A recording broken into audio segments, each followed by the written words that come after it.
Hey, how's it going, you guys? Welcome back to some more Hello Lady. We just finished up with us talking to Takashi Hanazono, who I believe is this really suspicious, like, kind of reporter guy who lied to us about being with this big network.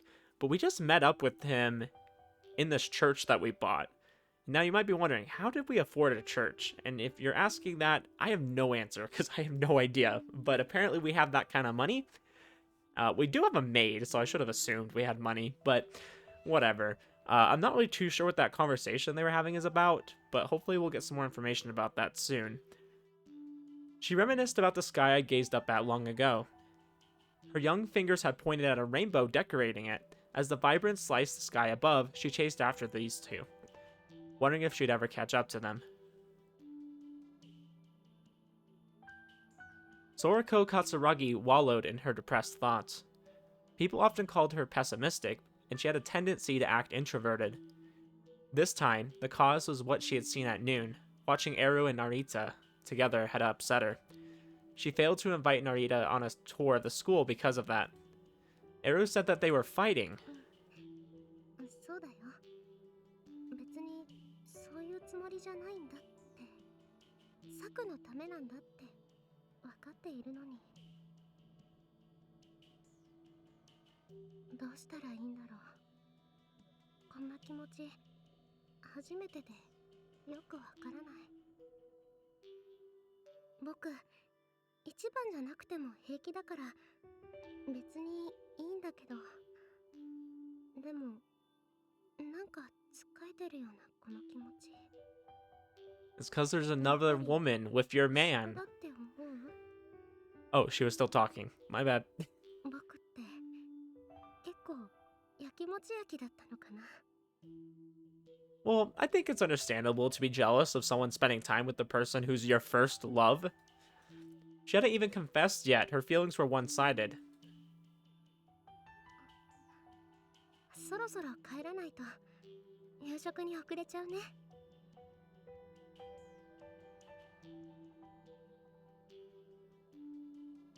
Soriko went to the dorm, but she was troubled. That she tumbled down the stairs. Oh, Soriko, take better care of yourself, please.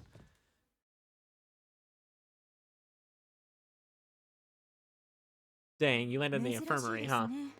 あなたがよそ見して階段から落ちるなんて。ちょっと考え事してたので。かすり傷です。すり傷と内身だけで大したことはありませんが、女の子の肌ですから気をつけて。Tokino quickly treated Soriko. Her movements were very smooth. Soriko always admired Tokino's confidence. ところで、先日の事故以降、体調に問題はありませんか？大丈夫です。なんともありません。おとなしさんはともかく、あなたは頭を打っていました。注意するに越したことはありませんよ。精密検査でも異常はありませんでしたが、体調に不良が出た場合はすぐに連絡しなさい。空子？はい。ぼーっとしているようですが、本当に大丈夫ですか？はい、全然問題ないです。 She's a girl in 何 love. か悩み事があるのなら相談に乗りますよ。After hesitating for a bit, Soriko hung her head. 悩みっていうわけじゃないんですけど、ただ時々そのサクも成田くんもすごくて、僕クラウンに選ばれたけどハローもうまく制御できないし、エルちゃんみたいなこともできないし。それについては以前も言いましたが。いいんです。悩んでるのは悩んでるんだけど、もうちょっと頑張ってみようかなって思って。それでどうすればいいのかなって。そうなのですか？はい。その成田くんにも言われたし。 You better not start doubting yourself, Soriko. You are awesome. Just the way you are. I mean, your Halo isn't like crazy impressive at the moment, I'm gonna be honest with you, but it's still pretty cool. I like it. 成田真理にどんなことを言われたんですか？ I like how she freaking scowls at hearing his name. She's like, oh no, not more trouble from him. いろいろ悩んでることにも意味はあるとか。空子、あなたはそのもしかすると成田真理に好意を持っているのですか？ Yeah, that's actually probably a better word than saying you're in love. You're infatuated. I think love is more something that comes with time. I think infatuation is like a very quick thing to come on. そんな恋とかそういうのじゃありません。ちょっとすごいなとかかっこいいなとかそれだけなんです。本当です。 That was the least convincing argument you could have ever made. わかりました。 The expression on Tokino's face didn't change. She'd clearly mastered self-control. And she's like, oh, I see. 一応念のために言っておくのですが、あなたのようなタイプが彼のような破天荒な人間にある種の魅力を感じるのは心理学的にも理解できます。言葉を選ばず言いますが、ぶっちゃけよしなさい。 Yeah, I mean, he kind of has a whole bunch of other girls going after him too. So, I mean, probably in your best interest not to go after him. あの手の男性は女性を幸せにはできません。私が北米にいた頃の恩師が彼と同じ我が道を行く人物で、関わるとろくな目に遭わないか、引きずられて人生を踏み外すかと、まあ周囲の人間はひどいありさまでした。 Interesting. So she had a teacher from North America. That's something we learned new about Miss Tokino. I kind of like have been interested in her backstory. I just didn't think they would really give us an opportunity to learn anything about it. でも自分を強く持つのはノーブルにとって必要だって。それはそうですが、ともかく私はあなたに期待しています、空子。私としては音無さんよりもむしろあなたに期待をかけているのです。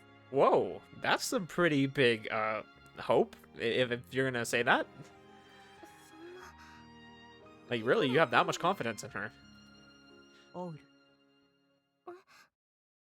他の誰にも言ってはいけません。ですが覚えておきなさい。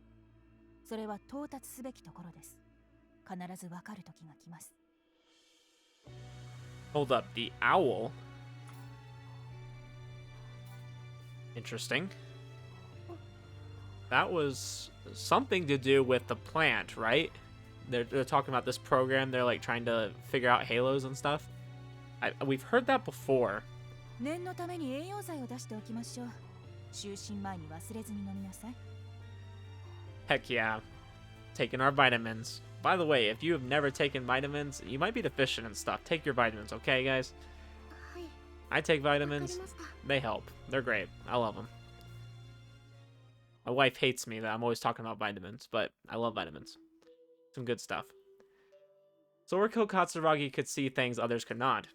Most of them were holes located somewhere on people's bodies. They were their scars, which represented wounds in their heart. She could understand a wound's color, shape, size, and type. It was a power that allowed her to take pinpoint a wounded soul. That was Sorika's halo. Every single person in the world had emotional scars. The sizes and depths were different, but everyone Soriko met had them. The 200 HMIs in the academy were no exception. Most had enrolled in the academy to escape the outside world that had scarred them. They were ruled by fear, lost, lament, or something else. And the 4 other crowns were no different. Okay, I understand why they talk about 4 crowns, or technically 5 in total, because I'm like, oh, I guess he never joined them, huh? That's a good point. Narita's wound was so deep that she wanted to look away. It was far too profound. Sorka knew the hole in his soul would never heal. It was so deep that it seemed to burn him, and it continued to bleed to this very day. Gosh, I really want to know what happened. 傷を負ってるのにどうして。 I wonder if like his sister or something was killed by someone with a halo and he's like trying to get revenge, and like maybe it's the chairman, maybe it has something to do with him or his son. I don't know. Why could he say something so gentle? Soriko found it strange. There was another thing bothering her. Every now and then the wounds gave her visions of things closely tied to them. Narita's gave one too, and it came in the form of a vision of a young girl wearing a light dress.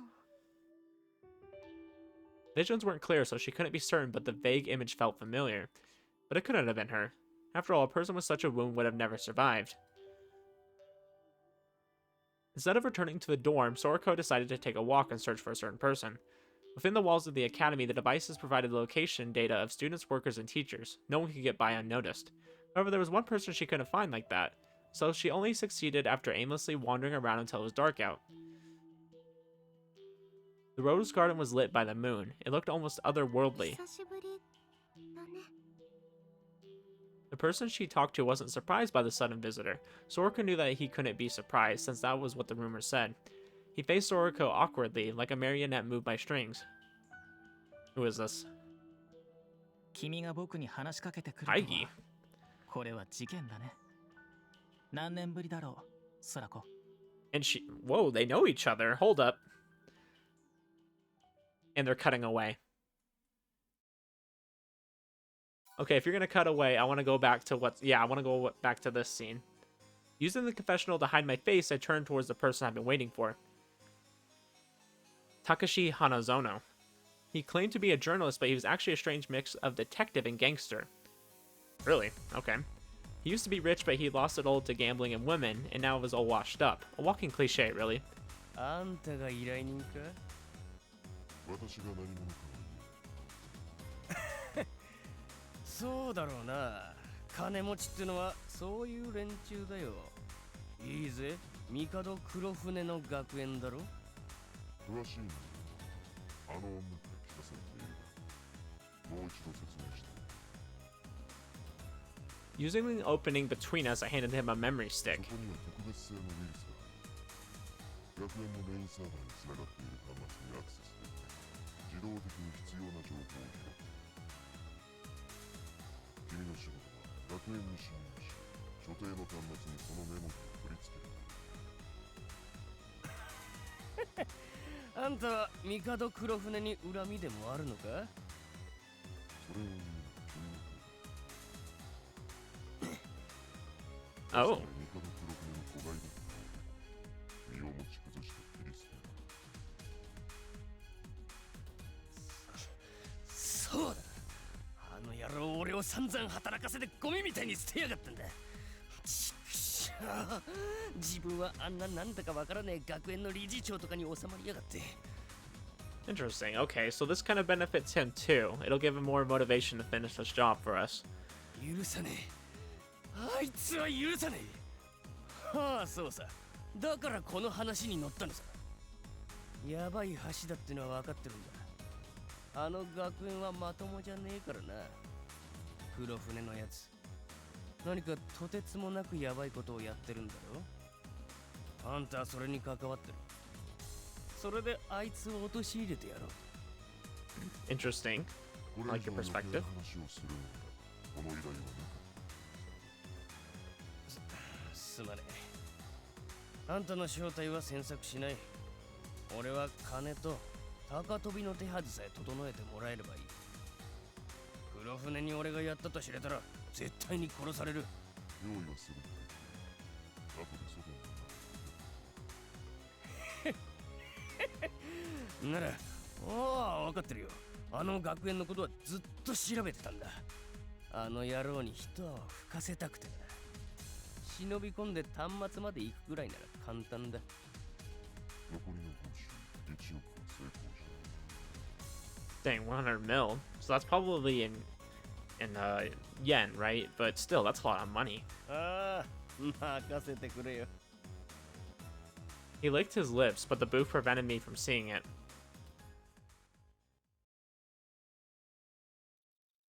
I made it to the rendezvous point in time. I stood there as if my meeting with Hanazono never happened, but was soon approached by Eru, who had her spoils in hand.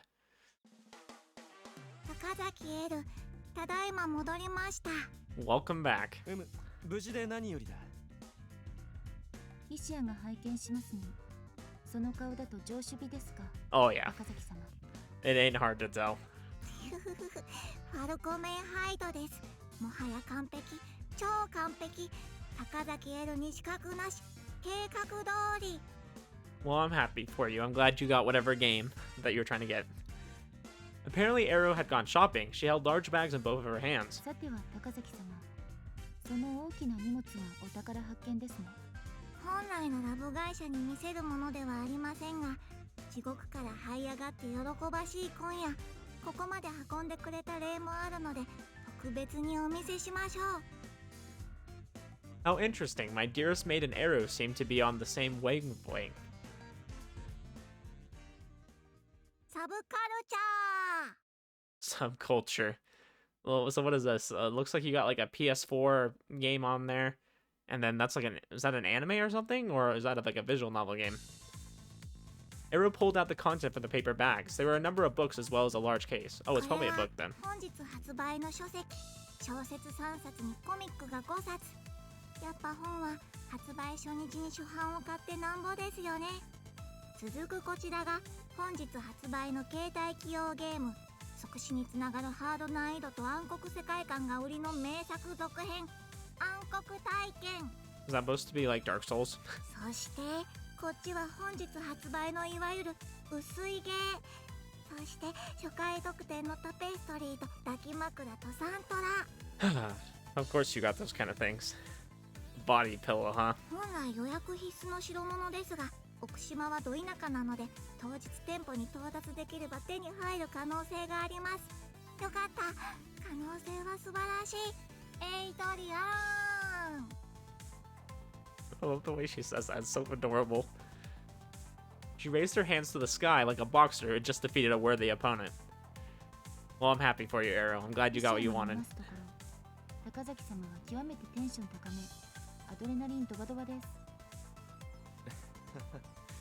人間とはありのままの世界を受け止め、喜び、怒り、悲しみ、楽しみ、素直にそれを表す方が良いのだよ。ところで高崎様、薄いとは存じますが、わざわざ無理して発売初日に行かなくても良いのでは？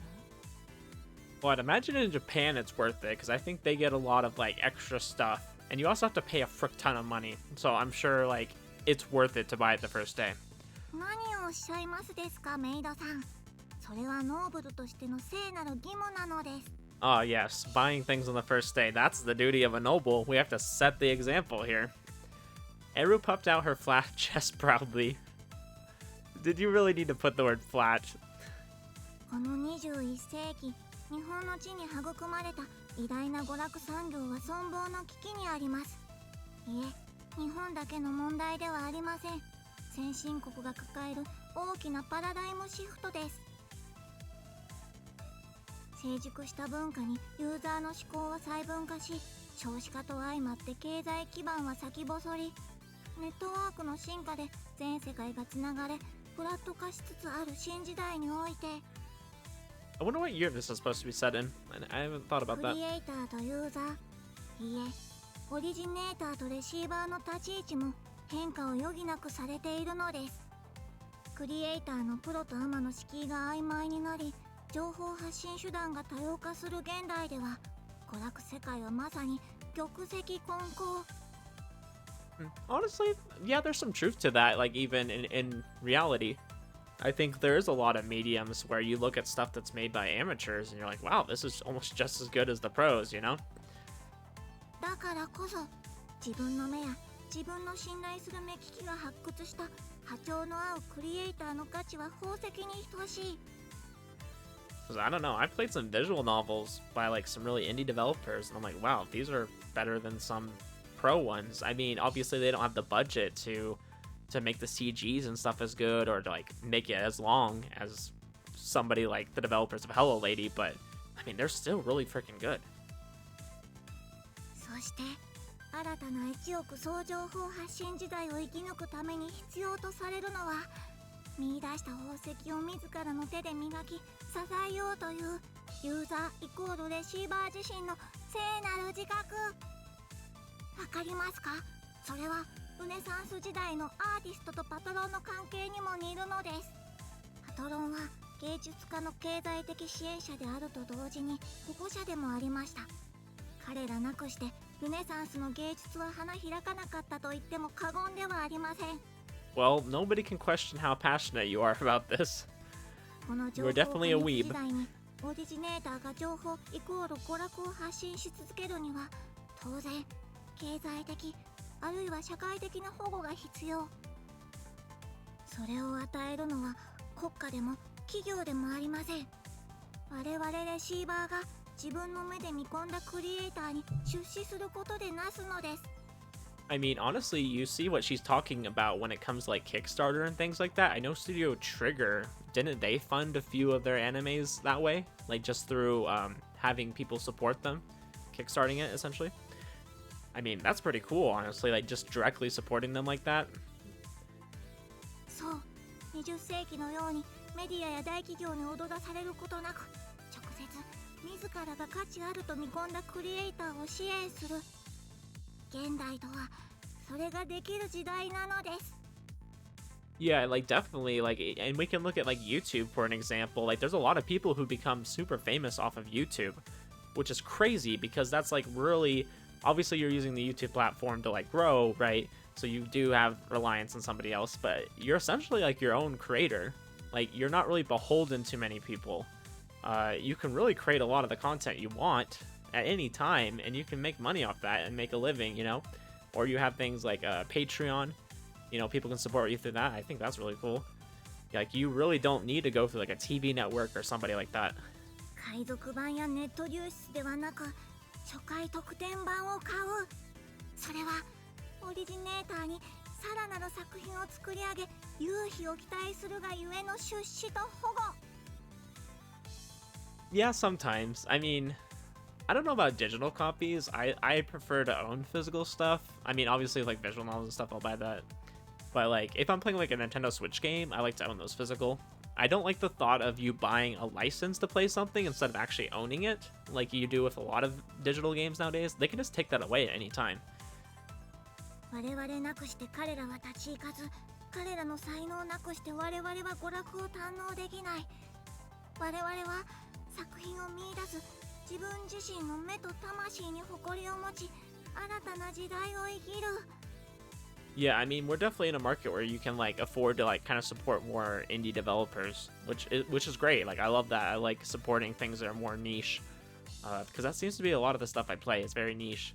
But honestly, like, those are the best things I like ever. I really find like visual novels and things like that have some of the best writing, the best stories.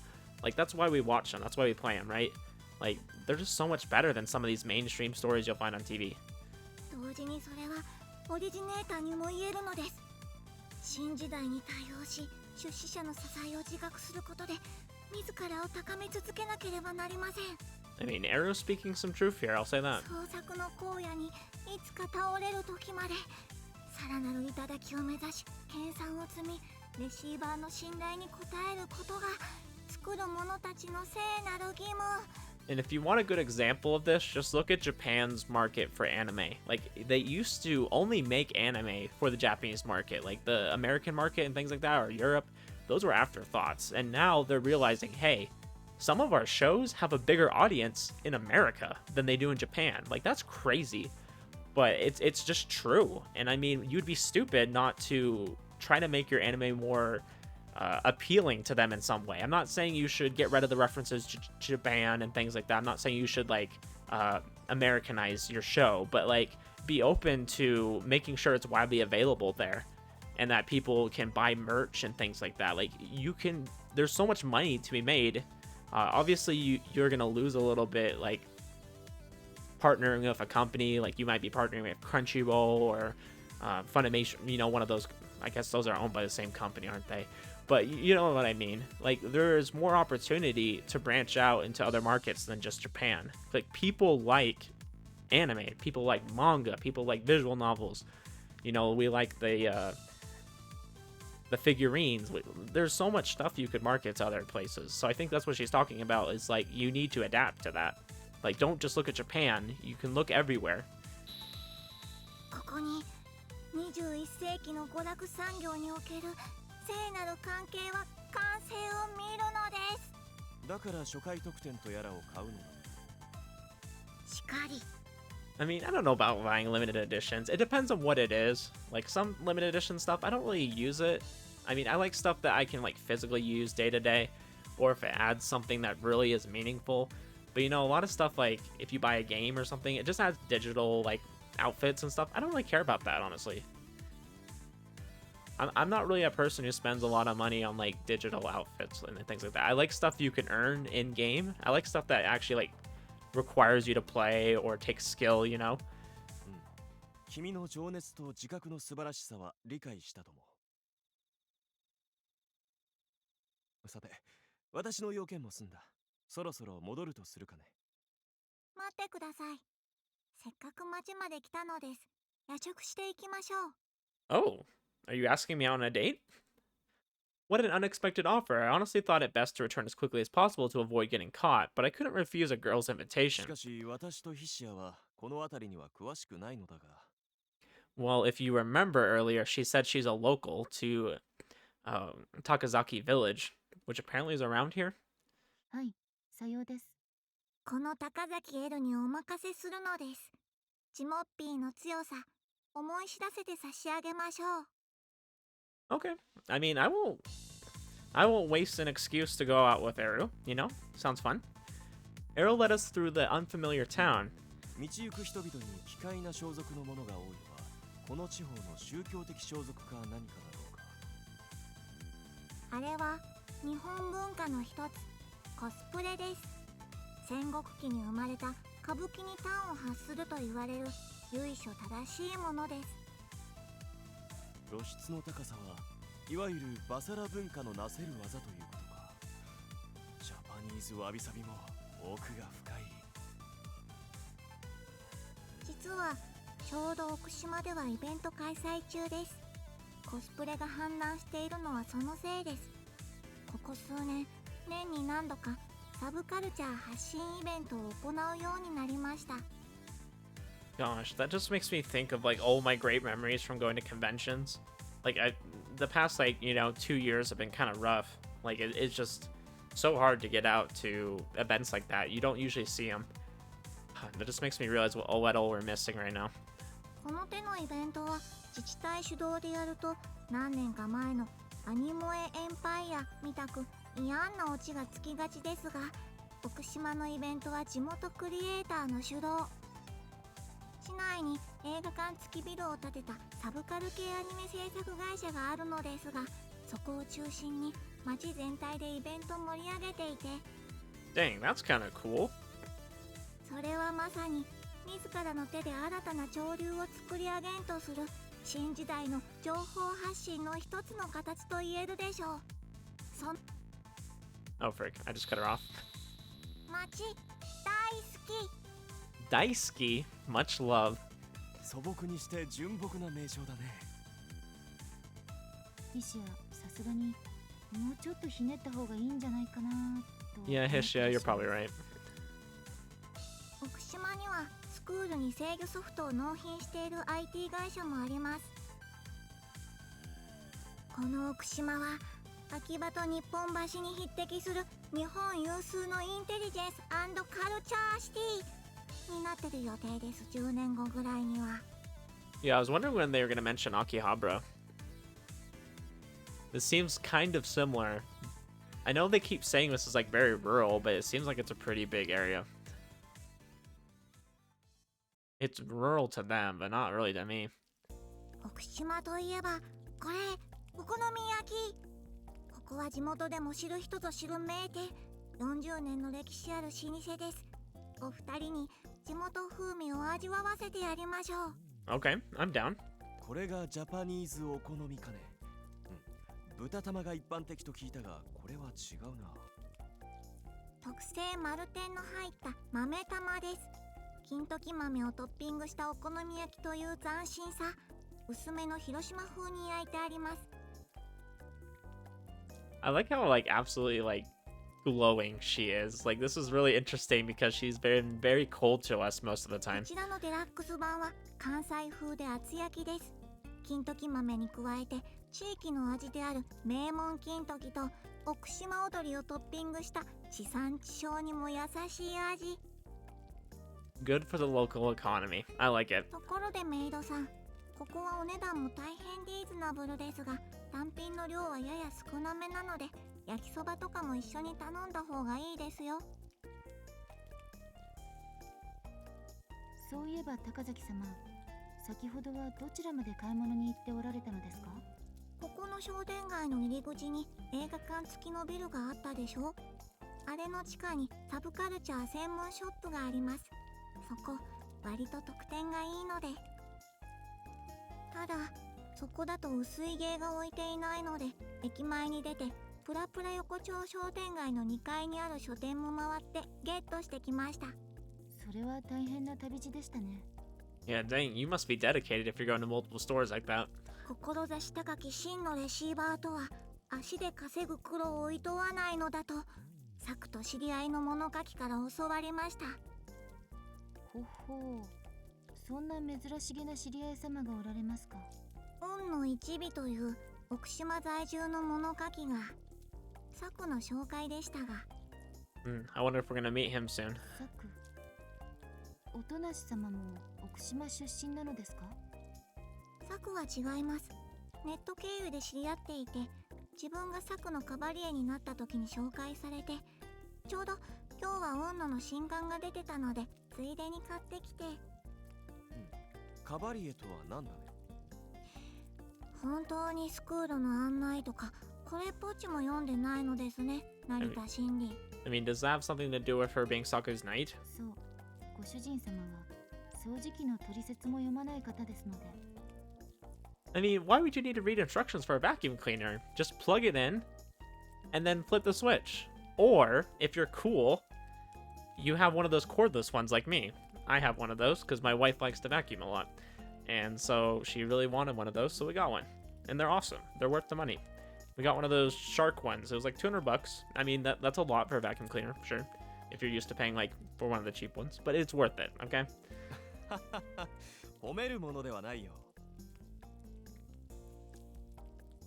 ちっとも褒めてないと思いますが、いいでしょう。カバリエはスクールにある制度です。主に年少のものの場合が多いですが、成長する素質があると思われるプルミエル以下の学生がエトワールの付き人に任命される場合があります。注射的な役割で日常の世話などを通してエトワールからいろいろなものを学びます。自分は最初カバリエとしてサクにつきました。Interesting. So you were almost like a assistant to Saku before you became a crown. そこからエトワールに昇格されたのですね。まあ、自分は才能があったので。あ、そっち側、もう焼けてます、豆玉。We still don't know what exactly her halo does. どれ、どんな味か。甘いとは。金時豆ですから、食べるとほんのりと甘さが口に広がります。豆の甘みですので、後口がよく、癖のない和菓子のようなものです。I don't know, I'm gonna be honest, like, I don't think of, like, beans when I think of something sweet, you know? But I haven't tried it, so maybe I'll have to do that at some point. お好み焼きにすることで、ソースの濃い味に日本的なさっぱりとした甘みが組み合わさり、独特の風味に。マヨネーズはつけずに食べましょう。I mean, I wasn't planning on eating it with mayonnaise, but okay. お豆の食感は思ったよりも出ませんね。マルテンが入っているので、その歯ごたえが出ます。お好み焼きっぽくなくて特徴的です。味わっていると、口に広がる天ぷらの甘みがまた。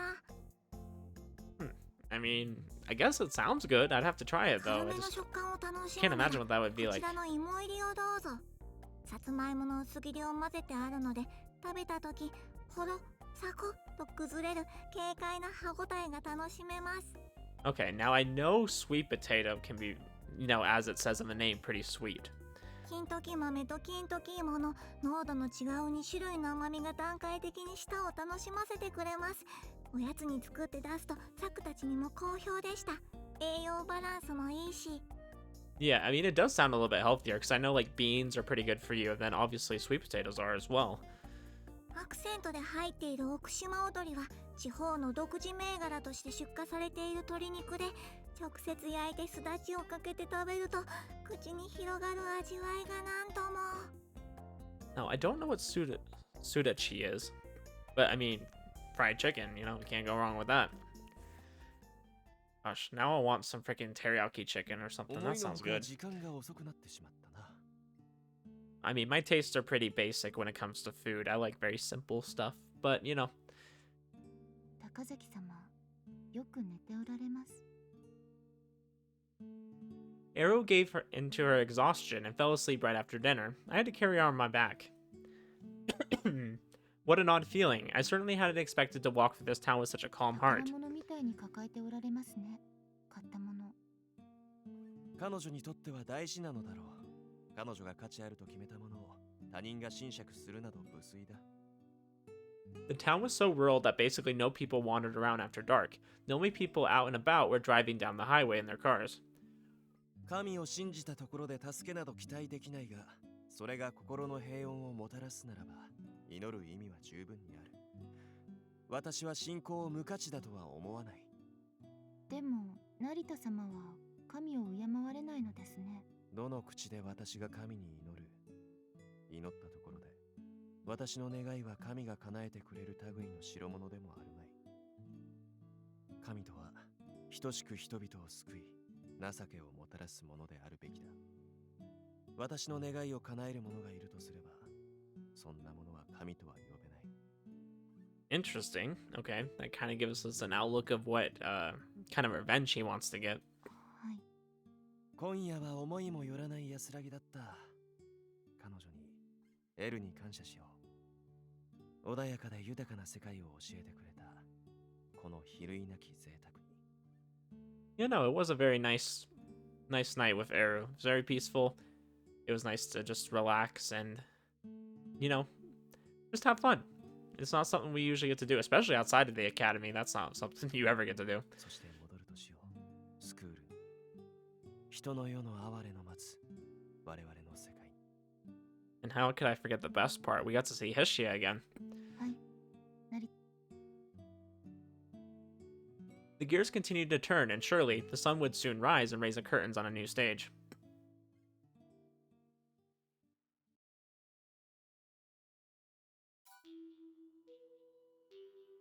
空子、君が僕に話しかけてくるとは、これは事件だね。一体何が起こることやら。Yeah, I'm very curious what she has to do with Taigi. 君も大義も話しかけてこなかったものね。 I was gonna say, you're not related, are you? In the rose garden, which was faintly lit up by the moon, Soriko awkwardly smiled at Taigi. いつも絵を描いてたね。絵はいい。失われていく一瞬が、その中では永遠だ。They were about 3 steps between them. It was a strange distance that wasn't close or far. Instead of getting any closer, they simply looked at each other, waiting for each other to speak. 君はいつもそうしていたね。僕を背中から物問いたげに見つめては去っていく。これまでに何度そうしたろう。美しい声を聞いたのは、そう、7年ぶりになる。そっか。そんなに経つんだね。そういえば、その姿、似合っているよ。どう見ても男子には見えないので、ファッションとしてはいい。そっか。見えないんだ。ああ、全くこれっぽっちも見えないね。うわ I don't know. So, I don't know. The way they're talking doesn't make it seem like they're brother and sister. So maybe they are like friends. So, I mean, I don't think they're like crazy old. So maybe they were childhood friends or something. それで空子、君に条理を曲げて声をかけさせたものがあったのかな。Gathering her resolve, Soriko spoke a name. 帝春水。覚えてる？古い名前だね。もうとっくに色あせてしまった。そんな名前を今になって聞かされるとは思わなかった。そう。忘れてしまったんだね。Right as she thought she shouldn't have come, Taigi cut in. 覚えてるよ。忘れようもない。それはとても幸せな時代の記憶だ。あの頃は良かった。僕がいて、君がいて、春水がいて、瑠璃がいた。Okay, so my theory about them being friends before was right. Maybe more childhood friends. Soriko knew full well that he hadn't forgotten. That was what That was what it meant to see wounds. Their previous parting had been rather sudden. One morning they separated without as much as a goodbye. That was why Soriko hadn't seen Taigi's wound until 3 years ago. Soriko wondered why he'd received such a grave wound. ソラコ、あの頃の君はまだハローに目覚めてはいなかったね。僕はサクと同じで後天性 HMI だから。大義はどうだったの？あの頃は何も言わなかったし、やっぱりもっと後になって HMI に。そんなことを尋ねに来たのかい？ Taigi had seen Soriko fall silent many times already, and so instead of waiting for her to continue, he spoke some heavy words. 帝春水は死んだ。 Oh, frick. Okay. そう。どうしてそんなことを今になって？ずっと僕に話しかけてこなかった君がわざわざここへやってくるような何かがあったのかな？ Yeah, I'm very curious too, Soriko. What's going on? Taigi's wound suddenly revealed a familiar sight. Soriko had seen one just like it recently. She didn't answer his question. Soriko's power, the halo that displayed others' wounds, easily tread upon things people wanted to hide. She felt that asking about them would have been a severe violation of privacy. Ooh, are we gonna get to see what's going on with them? 言いたくないのなら無理には聞かないよ。それよりも7年ぶりに休校を温めたのだし、君に導きを示そうか。それは君の予言？ Predictions. どう思う？僕が語るのは本当に未来の導きだと信じるかい？マクベスを導いた荒野の魔女のように。 Hold up. Is that your halo? After thinking for a moment, Soriko shook her head. 僕は信じないと思う。未来を恐れないのかい？僕は臆病者だよ。 At that point, Soriko hung her head and used her right hand to play with her blonde hair. Knowing the future granted no real sense of peace. If it was unchangeable, it only brought despair or stole joy, since the end result would have remained the same. That was why Soriko believed it best not to know. The lack of knowledge left room for hope. でも聞くのかい？決まった未来があるなんて信じない。決まっていないのなら変えられる。少なくともチャンスはある。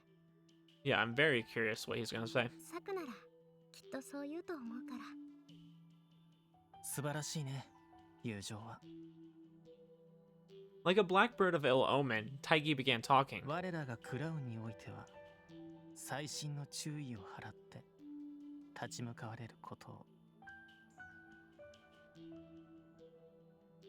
これより来たるはきっと嵐であるから。 The ominous prediction made Soriko shiver. So we're gonna have something big happen here soon. I'd returned to the academy without arousing any suspicion and returned to my room. よく眠っているようだね。 So well, in fact, that I thought it sinful to wake her. In that moment, she looked nothing like a crown or a loyal knight. Instead, she merely seemed to be a young girl. I didn't want to wake her, so I placed her in my bed, then moved to my sofa as I planned. Suddenly, someone knocked on my door. 誰かね。 Oh gosh, is this gonna be taken out of context here? No one replied at first, but then... 音無サクです。 Her voice sounded rather stiff. What a close call. If we'd returned even a minute later, she would have realized that we'd snuck out. どうしたのだね。こんな夜更けに。あなたに謝りたくて。あれからずっと考えてみて。あなたの言ったことにも理はあったと思います。 Saku is apologizing to us? ふむ。それは何についてだろう。あ、ごめんなさい。事故の前に、言い合ったでしょ？ She must have meant the time I told her I didn't agree with the Academy's objectives and that I couldn't take part in its management. That reminded me that she'd been cold to me ever since. 私は私の意思に基づいて述べただけだ。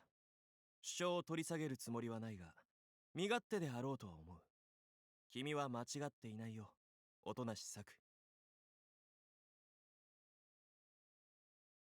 そうかもしれない。でも、それではいけないとあなたが気づかせてくれた。 Okay, good, Saku. I mean, if your whole thing is about being noble and you believe in the Academy's ideals, the way you were acting really wasn't reflecting that. ノーブル、人の反たらんと欲するなら、正しく人に道を示そうとするなら、自分が正しさにとらわれてはいけない。万人には万人の正しさがある。自分が正しさにとらわれたら、そんなものも見えなくなってしまうんだって。私は何もしていない。君が答えを見出したのなら、それは君自身の施策の結果だ。I think that's true. Like, Saku, I'm glad you came around and, like, realized, hey, you know, I still don't agree with you, but I can respect that you have your own thoughts and opinions. Maybe you have some parts of your beliefs that are right. You know, that's what it takes. Sometimes you just gotta do that. The Academy's goal was to create nobles. However, Saku already had the most important aspect of that ideal. Her sublime will. Its crystalline beauty was greater than any other. あなたがいなければわからなかったと思う。過分に過ぎるとも。君は何ともストイックだな、サク。私は未熟だから。That is true. 私はより良き私になりたいと思う。今の自分では届かないものに。クラウンのインシグニアだからだ。時の先生の講義を覚えている？私は不幸な未来を見たくない。もっとよくできるはずなのに、失敗してしまった世界になんて行きたくはない。私はハローを持ってしまった。手放せないなら意味を見出したい。この力は不幸な未来を動かせるかもしれない。私がそうしたい。だからそのために私はもっと先へ行きたいわ。あなたは間違いかけた私に道を示してくれた。だから There you go. お礼を言います、成田真理。That's what this is about, Saku. Like, you take what was a negative experience, you learn from it, you grow, and you improve yourself. Like, that's what this is all about in life. Like, people are gonna offend you, people are gonna say crap you don't want to hear. You know, you just gotta take it and use it to move forward. Like, don't sit there being offended. That's not gonna help you improve. You know, sometimes you gotta ask for forgiveness, even though you feel like someone else did you wrong too, because that helps you overcome it. 君に私から言えることは一つだけだ。サク、正しいものなど目指さぬ方がいい。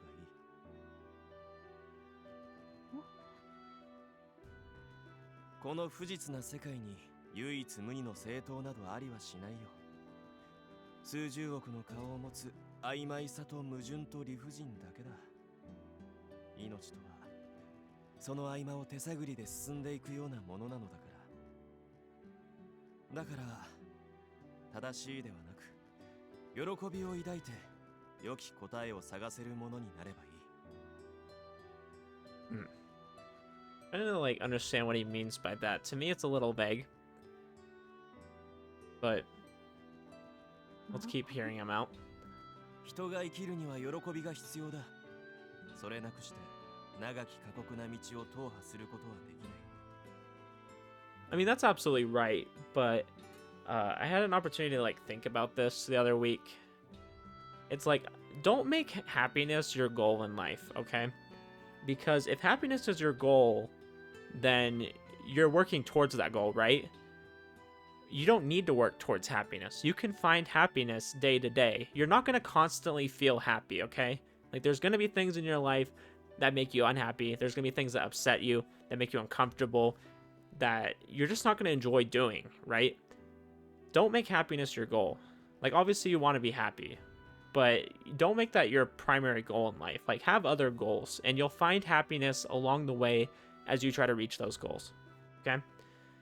自分の在り方に喜びを見出せるものになって、そして過ちを切り捨てるのではなく、受け入れて新たな道を作り出せる。そんな良き答えを見つけられるのなら Yeah, this is absolutely right. Like, listen to him right here, okay? I'm gonna give you a second to read that. It's important. それはきっと君が探している正しい答えでは君が自分の願う人間になれることを私は陰ながら祈っていようところで親愛を示してくれるのであればどうか成田と呼んでくれないだろうか音無作そうするわ。さて私のつまらない話はそれだけだが作君の要件もこれで終わりだろうかそれとあとお礼を。あの事故の時私と空子を助けてくれてありがとう。それでその感謝とあなたの転校のお祝いを兼ねて明日の夜寮でパーティーをしようと思うんだけれど。 I gotta say, though, I'm really happy that she's chosen to do this. I think for a number of reasons. I really like how she's putting aside her differences and saying, hey, you've done some things I need to thank you for, you know? I know you're not going to change your opinion, and I disagree with it still a little bit, you know, but there's probably some right things in there. But she's focusing on the things that matter more. Like, hey, thank you for saving my life, you know? I'm going to throw you a party. You know, that's going to be fun. And I think that's a way for them to, like, reconnect and grow past their feelings that could separate them. You know, differences can separate people, right? You can focus on those, or you can focus on the things you do have in common, or the things that you do have to be grateful for, and focus on that. Like, that's what she's trying to do. I respect that. This is a really good, wholesome moment. I like it a lot. それは素晴らしい。喜んでお受けさせていただこう。あなたこそいつも大げさだわ。 I wish they were able to have this conversation in person, but I kind of understand why he's choosing not to, because I feel like if she sees Eru in there, she's gonna misinterpret things. 大げさなどありえない。私は常に自然体なのだよ。それから感謝と学園の秩序は別ですから。 Okay, fair enough. 了解しているともサク君は斧が信じるものを貫きたまえそれは私の道と相対するかもしれないがそれでいいそれがいい And that's fine. I feel like it's okay to have, you know, those disagreements, but there's a difference between, like, having an argument and, like, having a frank discussion. Being like, hey, I disagree with you, but I want to hear why you feel that way. You know, that's having just a frank discussion, you know, like saying, oh, you're wrong. I can't believe you don't think this way. That's just an argument. That's just telling somebody off.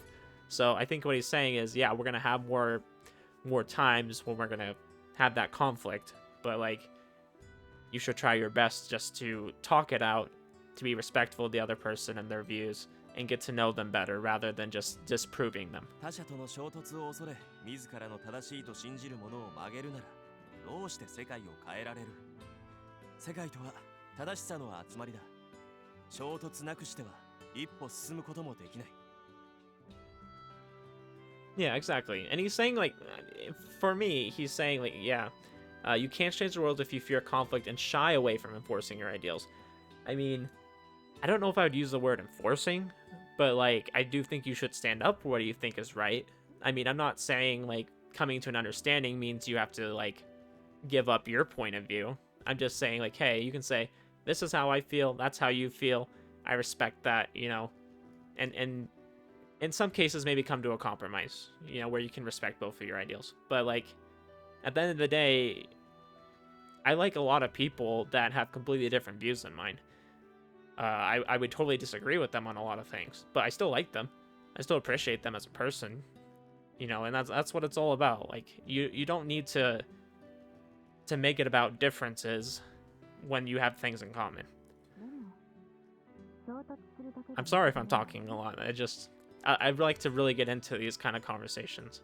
Like, these are what I really enjoy right here. 良き道もあるかもしれないぶつかり合うばかりではなく歩み寄った先の新しい道がこの悲しむべき世界で良き道を見出すのは果てしなく困難だだが恐れずに進めば君にはあるいは見出せるのかもしれない。あなたはどうなの？私はそんな賢者ではないと思う。太古から続く愚かな人の歩みを踏襲するものだ。おやすみなさい、成田。また明日。あと、月末に夜会があるので、もし用事がないようなら早めに連絡を。心遣い痛み入る。それではおやすみ、さき。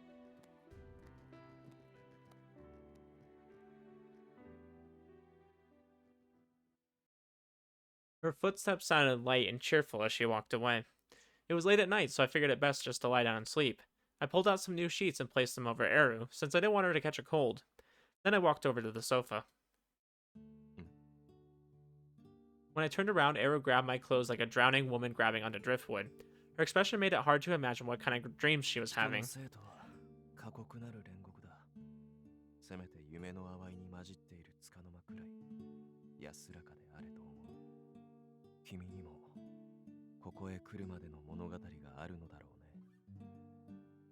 Yeah, and her experience is different because she wasn't, I guess, like, immediately as gifted as everybody else, or at least it wasn't as apparent. So she really had to work for her position rather than just having the skill and then being noticed. It sounds like she really had to start from the bottom and now she's here, you know?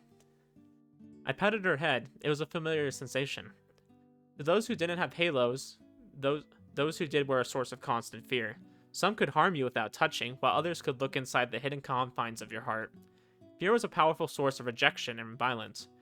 Eru Takazaki might have faced things in the past, though personally, I didn't have many bad experiences of that kind. The man who taught me how to survive also taught me how to hide my power. He had no halo, however, he was far from normal. The man couldn't live in a common society. Still, he at least understood that wolves had to don sheep's clothing.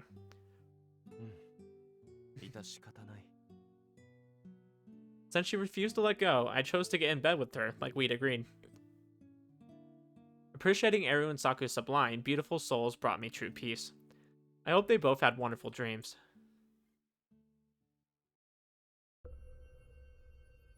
What is going on here? I jolted awake. Something moved right next to me. Though my body was sluggish, my consciousness was wide awake. It was a function that allowed me to sense and respond to hostility. I opened my eyes to take in the sight, but...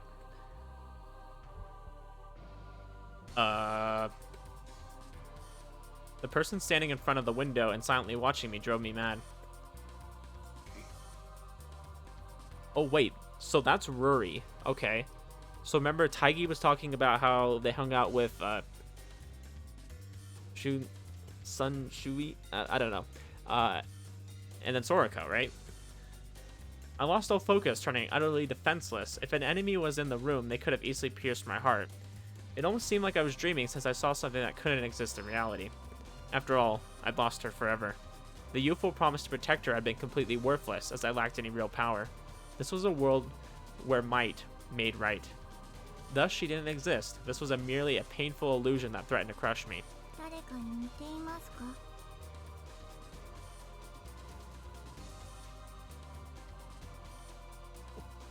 Hold up, what are you trying to say?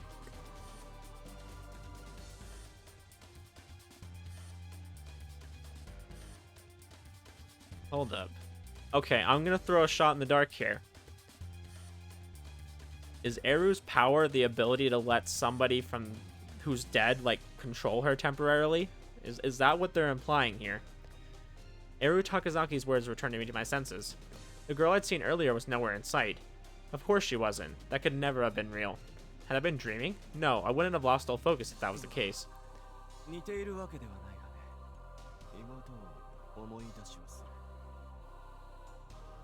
Oh, so it is his little sister. Okay. I don't know if we've actually had that confirmed or not. Something was wrong with me. She asked a question I just answered, telling her things I'd only ever revealed to Hishia.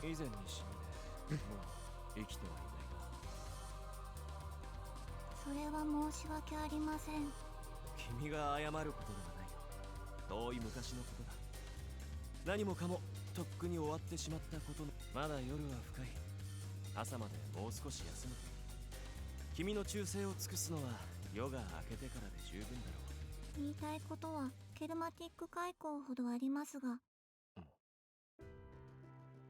サクを助けてくれてありがとうございます。 Okay, I only threw out that like crazy prediction because of the music. I was like, something is gonna happen here, something crazy, right? But I guess not. 成田がいなければサクはきっと死んでいました。自分は何もできませんでした。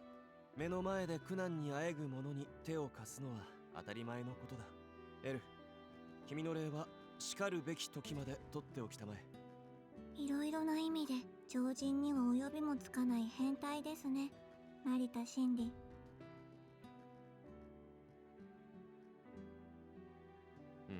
自覚はないのだが。それでは自分も朝まで寝ます。おやすみなさい。 Okay, that was a very weird moment. And so the night continued, but this time I had no dreams. I thought something crazy was going to happen there, and it kind of did for a moment. I honestly think that has something to do with her power, is why we keep seeing our sister. 成田くん、はい。パンはジャムとバターとどっちがいい？あとね、卵。今日はスクランブルエッグにしてみたんだけど、口に合うかな。 Well, I'm gonna be honest. So I wouldn't have like a peanut butter and jelly sandwich for breakfast. That'd be kind of weird. And I'm not a huge fan of like scrambled eggs. I like eggs in things. I don't like just straight up eggs. So I think that sounds like a terrible idea, Soroko. Get out of here. No, just kidding. さっぱりした卵の甘みがよく出ている。なかなかの一品だ。それから今日はそちらのブルーベリージャムをもらうとしよう。I will say though, some toast with like some jam on it, or if you're feeling daring, put some cinnamon on toast. That's really good too. And I do know that Japanese eggs are quite a bit different than what we have over here in America. I think they are a lot better. Quality, at least. Morning came and we shared a breakfast I'd grown accustomed to.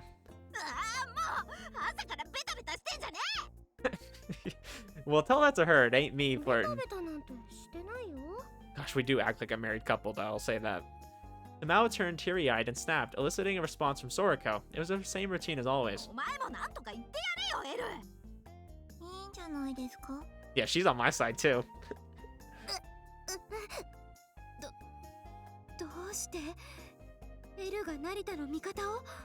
これは面白くなってきましたわね。 It's because we spent the night together. Jealous? お前、いつから成田の味方になったんだよ。一応サクと空子の恩人なので多少はありかなと。裏切り者！玉緒の味方になった覚えは完璧皆無なのです。 Ooh. She gotcha. After her lesson, Saku walked out into the hallway and Ero caught up to her. サク、少し確認したいことがあるのですが。どうかしたの？走ってくるなんて。確認したいことってさっきの講義内容の話？ Before I move on with this text, do you find it interesting that each time one of the girls spends time with us, she becomes really close? And then she starts, like, almost defending us in certain situations? I think that's very interesting, because all the girls, I think, have a very big disdain for Narita. And they think he's a pervert, right? But as soon as they spend a little bit of time with him, they actually, like, become really close. And they actually, like, I don't know, almost begin to, like, fall in love a little bit, it seems like. I think that's an interesting observation, that he's not really who he appears to be to a lot of people. That there's a more intimate side, there's a more personal view of him that people get that really changes their opinion. Eru barely ever ran. いいえ、そうではなく、成田についてなのですが。成田の？朝もそうだったけど、エル、昨日成田といて、まさかおかしなことされたの？もう成田と一緒に行動しないようになったし。変なこと？まあ、されたかというと、されました。She gonna take this out of context. よし。エルにまで手を出すような畜生道だったか。やっぱり死なせよう。It wasn't like that, Saku. Come on. あ、いやまあそこまでのことは。それよりもあいつのことを時の先生から聞いていますか？まあ一通りのところは。海外に長くいたとか。家族構成はどうなんですか？父母兄弟。両親は亡くなっているそうよ。兄弟はいない。いない。そうですか。了解です。本当にどうしたの？何かあった？ Well, this isn't good for us, because she knows one of our secrets. She wanted to find our weakness, right? いいえ、特には。ちょっと気になっただけですので。Hopefully that won't come back to bite us, but we'll see.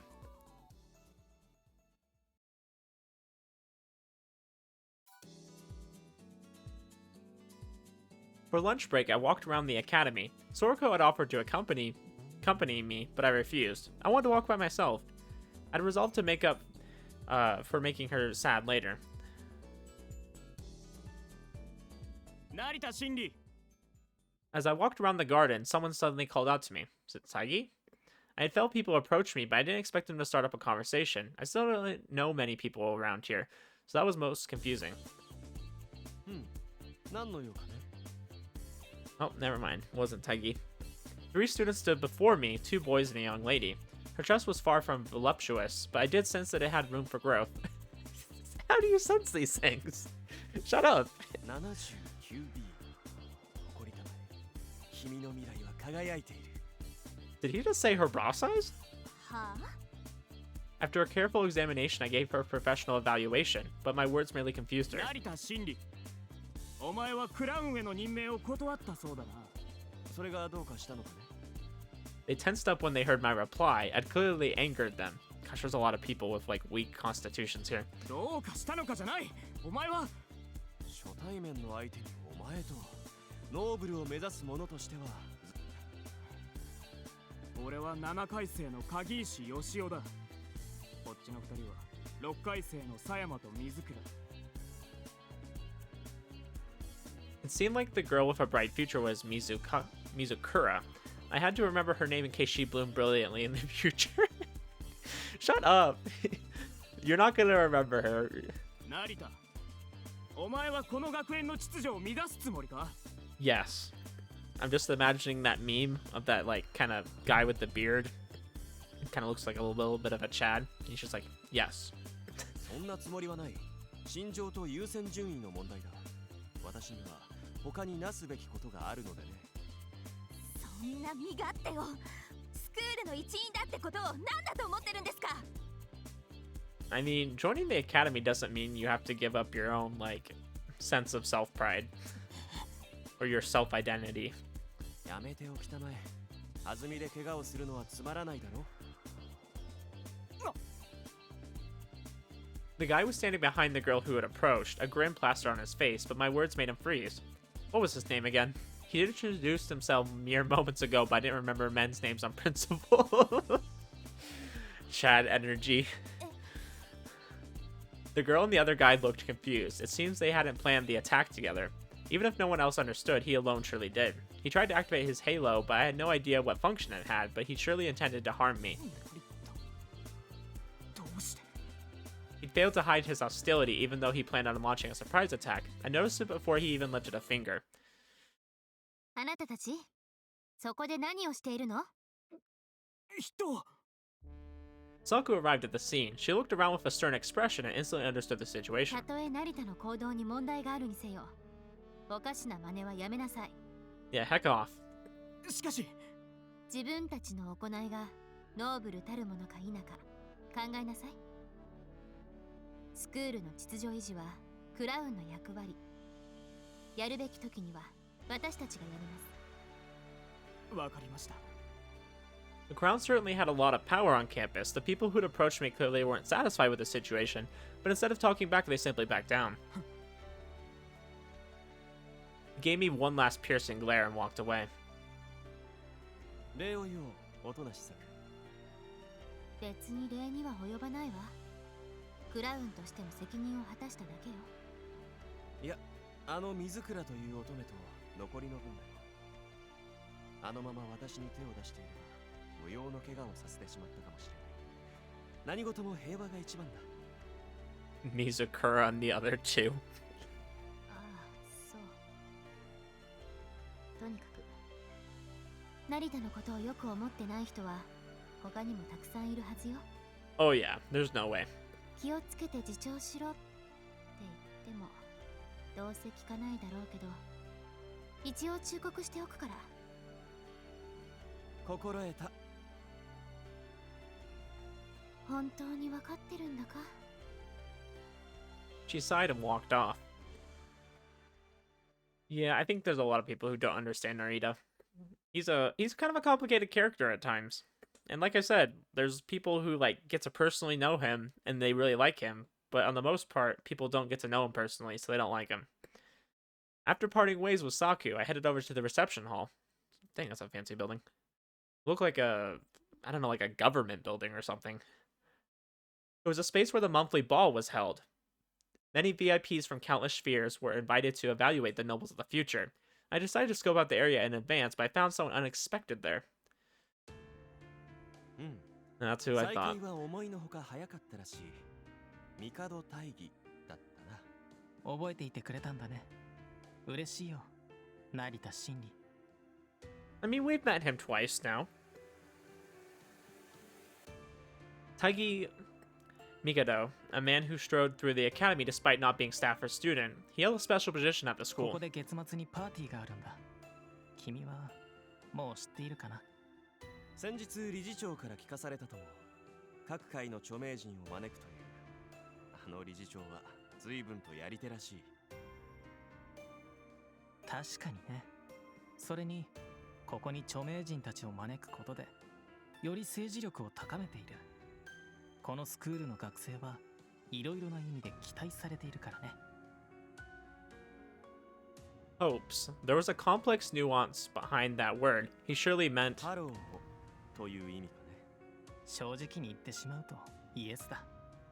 彼らは出資者たちは帝黒船の主義主張に賛同しているわけじゃない。どちらかといえば反対すべき立場だ。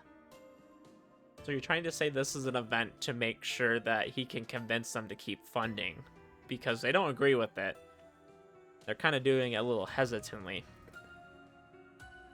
That made sense since the investors were people who had prospered in the current world. They clearly wished to maintain the status quo and hated the idea of social change. Hirofune Mikado wished to change the world, to create a future that destroyed the present. They were fundamentally opposed in that regard. 出資者たちは帝黒船とスクールに利用価値を見出している。Interesting. Okay. この世界のしぶとく粘り強いところだよ。敵を排除するばかりではない。強力な敵とは強力な味方でもある。彼らは黒船を飲み込もうと思っている。Yeah, I don't see him letting that happen. そして帝黒船も。そう。帝黒船も彼らを飲み込もうとする。互いに利用価値を見出し出し抜こうとする。自分の尾を食らう巨大な蛇のように。それが世界のあるべき形さ。 Okay, interesting. So Taigi feels the same way I do. Or probably more I feel the same way he does. ただ、そう思わない連中も大勢いる。AHM のような。短絡的で狭い世界しか知らない彼ら。敵を排除してしまえば世界がきれいになると錯覚している彼ら。Taigi aimed his gaze away from me towards the sharp windowless spire peeking out of the forest. Then he mulled over his thoughts for a moment and squinted his eyes. ところで噂に聞いたんだが、君は相当変わり者らしい。最近はよく言われる。自分ではそうは思わないのだがね。不思議なことだ。君のおかげでこの学園も想像しくなった。うん。君は随分と楽しそうだな。大義と呼んでくれないか。友情を込めて。いいとも。私のことは偉大なる成田様と呼びたまえ。 Interesting. He's using something very, self-absorbed as a title. 僕は君を成田と呼ぼう。成田、君は海外が長かったそうだね。どんな国にいたんだい？いろいろと巡ったものだよ。ロシア、南ア、タミナス、エジプト、インド。インドのヨーガの達人を知っているかね。彼らの教えはまさに黄金の価値を持っている。今この学園で妙な噂があるのを知っているかい？ I don't know. Depends. What rumors are you talking about? 密かに HMI を集め、教育と訓練を施す教育機関だ。噂の一つや二つあったところで驚くには値しないだろう。いささか不本意な噂なのさ。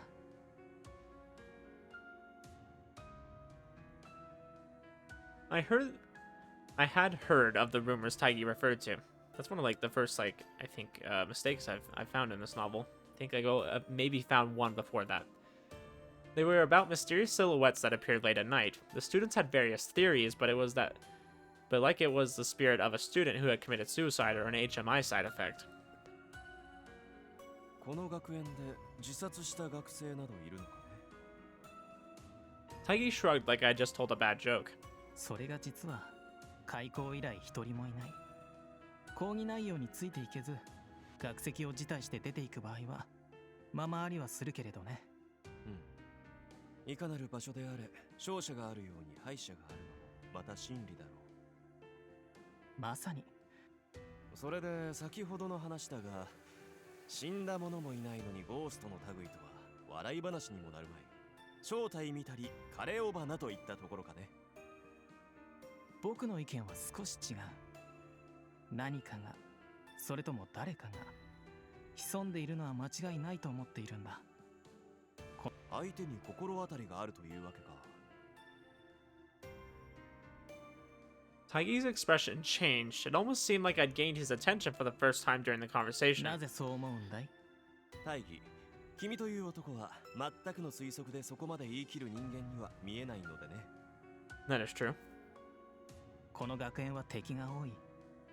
AHM のような連中をはじめ、理事長は強引な人だから、その分敵を作る。理事長にはあったんだろう？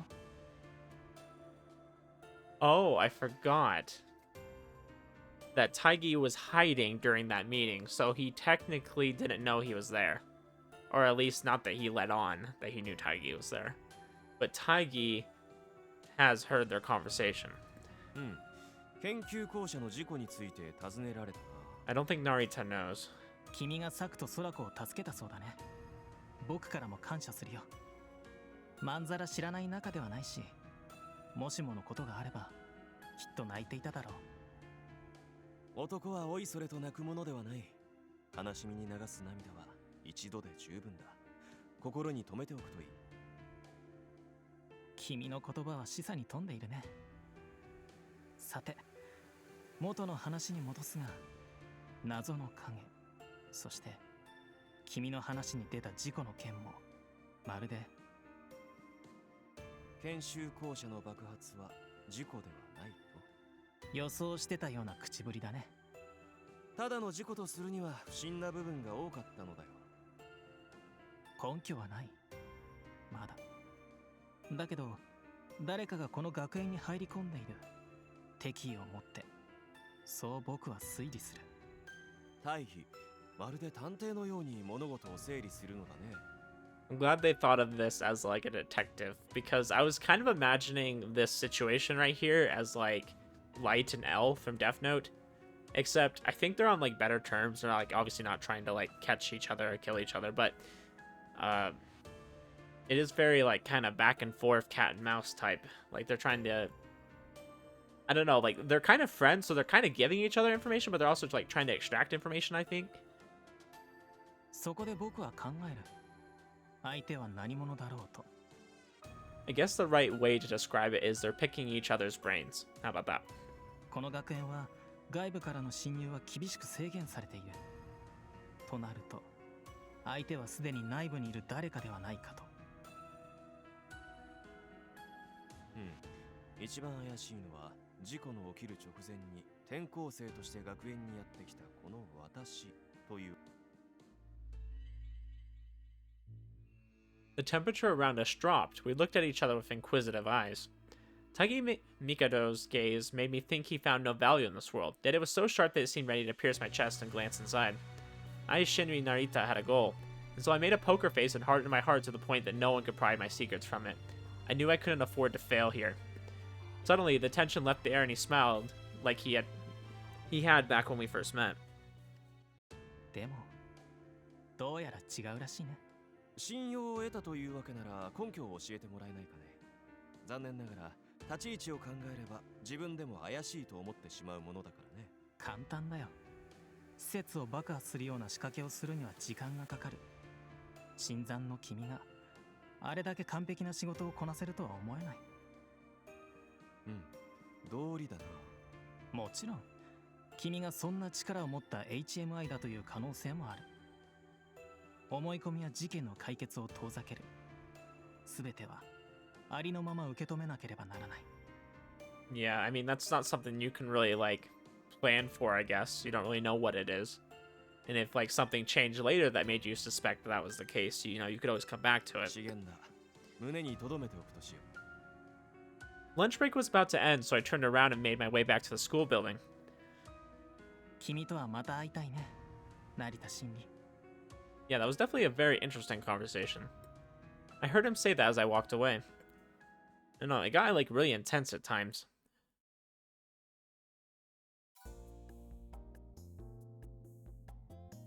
A new day began. The first lesson was general education. Since the academy was extremely elitist, even its teachers were cherry-picked talent. Shishikai, for one, specialized in modern physics, but also led 3 other classes, including English and mathematics. His intonation was excellent, and the class went smoothly. It ended without a hitch. These days were certainly peaceful. I had to decide what to do. Where was I to go?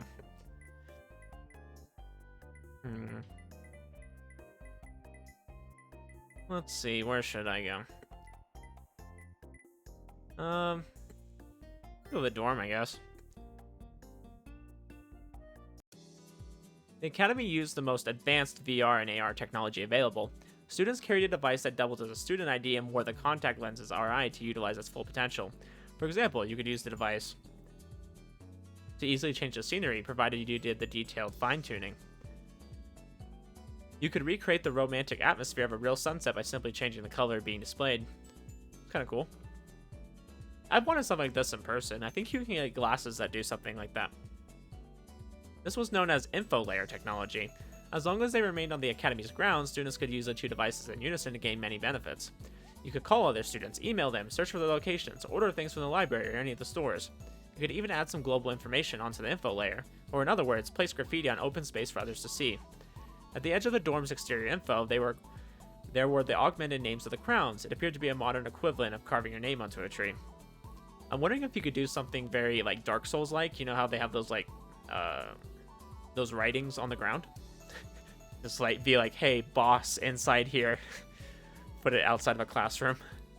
The crown seemed surprisingly childish. 私も書いておこう。偉大なる成田様、健さんと。 Oh my gosh. Excellent work, if I do say so myself. So childish. A day passed, then another. Saku had once said that the academy was a paradise that granted peace to those who had wandered through the wasteland. This place was peaceful indeed. The mouse sat atop a bench at the rose garden. She seemed to be spacing out under the sun with a milk carton in hand.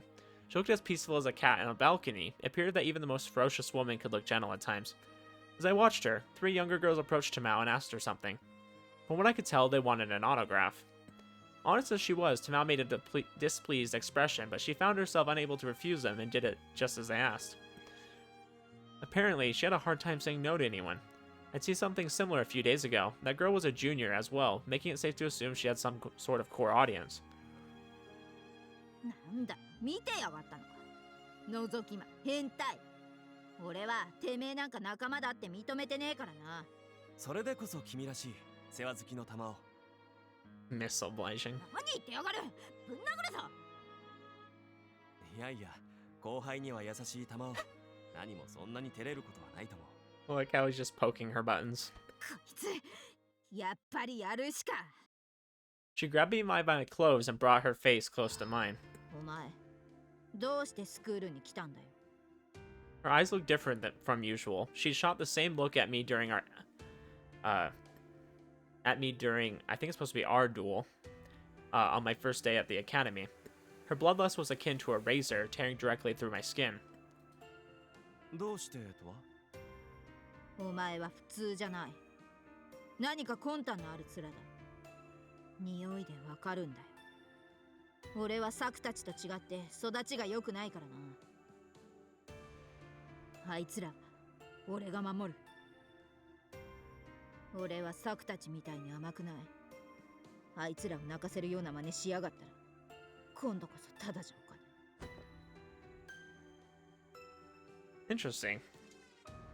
I mean, she's threatened us a lot of times, but like the fact that we let her, I guess, is kind of interesting. Before I could even muster a response, she turned around and walked back to the school building.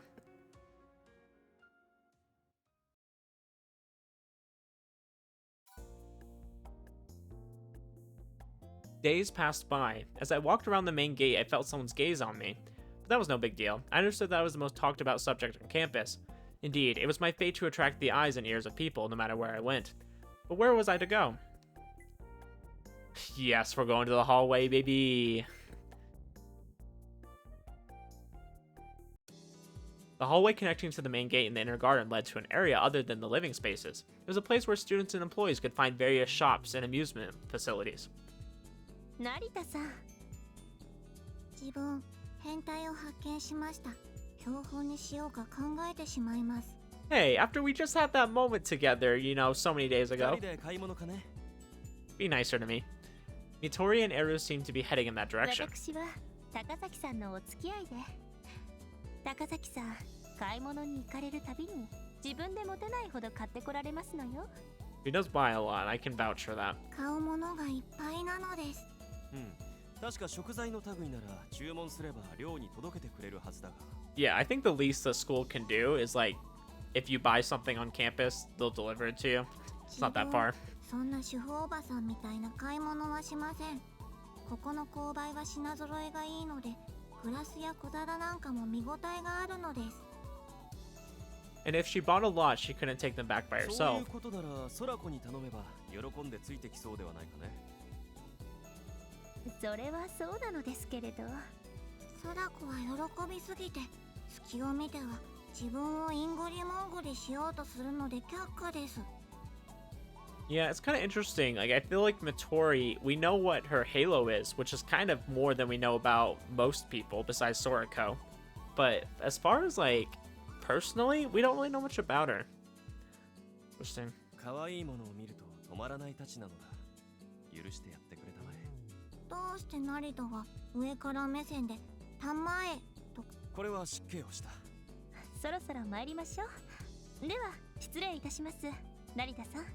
You too, Mitori. さっさとバラ園の下に埋められればいいのです。 What? What? How rude! We were so nice to you. We helped you escape from the school, and we were showing you around places. Well, you were showing us around places. We were having a good time. Like, what is this comment? How rude. The two walked away. In the past, they left all that to 土 Hishia. 産の一つぐらい買って送ってやるとしよう。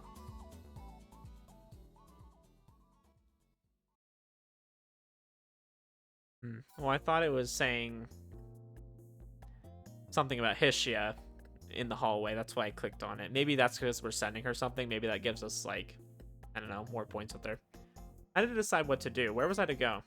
Gosh, we're having a lot of events. Whoa, we can have an event with her in my room?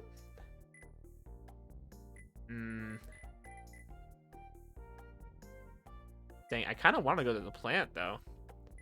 I mean, I think eventually I'm going to go through all these options. Like, I'll go back through the game and make a video of me just going through every single one of these. The dorm had a veranda. You could walk out onto it through a door on the second floor and expose yourself to the open sky. I know that place looks so nice. I would totally be out there.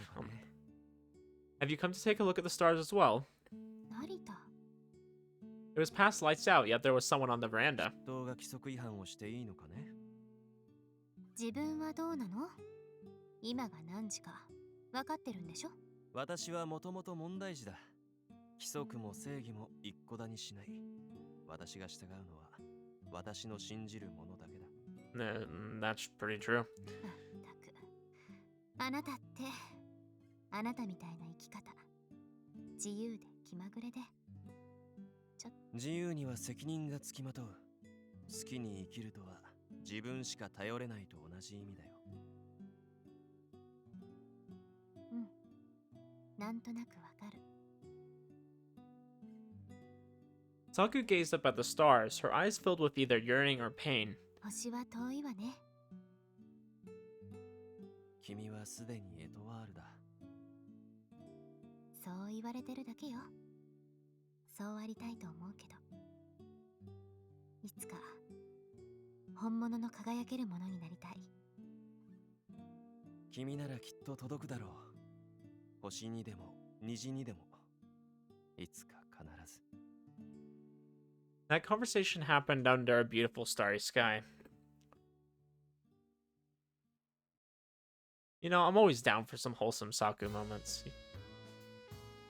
Alright, today the ball... Oh, yes it is. The day of the ball arrived. The ball involved a select group of students in El de Etoiles. It was considered a special lesson on the curriculum. They claimed it helped us learn the mannerisms of high society and granted us a chance to converse with powerful people and form connections. Honestly, screw all this stuff though, like I hate fancy events. It was an old-fashioned, extravagant ball. The hall had been lit by a blinding chandelier, and many colorful guests walked the floor. It seemed like not all of them knew of the Academy's true nature as an HMI nurturing ground. Most of them had thought it was a simple place that cultivated nobles. A small part of them was looking at us for complicated expressions that were a mix of interest and fear. Those were the elites who knew about HMIs. The Etoiles got more attention than the rest. After all, they were the 6 if you included me, most noble individuals. 大丈夫かね？何か言った？ Saku led me around as we greeted the VIPs. 珍しく注意力が散漫なようだね。体調でも悪いのだろうか。そんなことないわ。ちょっと緊張してるだけよ。Yeah, she's around a bunch of, like, probably rich pricks. I wouldn't blame her. 無理をするものではないよ。あ、なるほど。私としたことが察しが悪くてすまなかった。何を考えたのかは言わなくていいから。つまり音無し作がただいまNope. Narita, you don't say that. You're gonna get yourself into trouble. それに、そんなんじゃない。音無さん、声が高いですよ。Yeah, Otonashi. すみません。もう人混みのせいかしら。ちょっと頭が重いだけよ。たまにあるの。すぐに治るから心配はいらないわ。今日は随分と盛況のようそうね。あそこにいるメガネかけてタヌキみたいな人が T 県の知事。その後ろの長身の男の人は一昨年新設された HMI 問題対策本部の本部長さん。Dang, I mean, they weren't kidding when they said they have some pretty high up people. 非公式だけど、現在 HMI 問題を扱う部署は全国に7カ所あるわ。ことがことだけに中央省庁とのつながりが深くて、あの本部長もものすごいキャリアエリートだそうよ。Yeah, I mean, I'm assuming he's like the top of all those 7 offices. こうして行き交う人を眺めているだけでも興味が尽きない。理事長の人脈、大したものだ。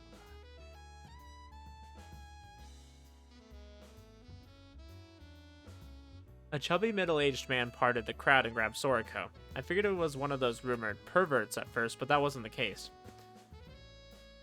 おー、ソラコ、久しぶりだね。会いたかったよ。お父さん、ダメだよ。もう人前なのに。That's her dad. Okay.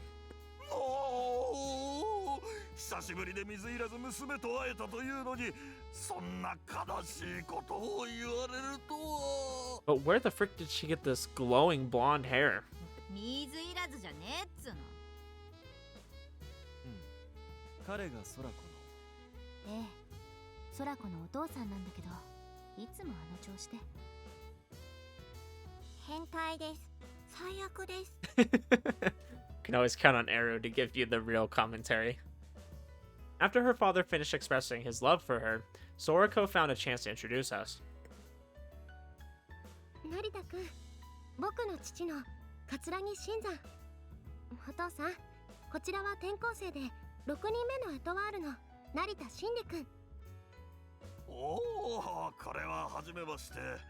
学生くんが新しいエトワールかね。いいかね、学生くん。だからといって娘に近づいたら社会的に抹殺しちゃうから、そのつもりでね。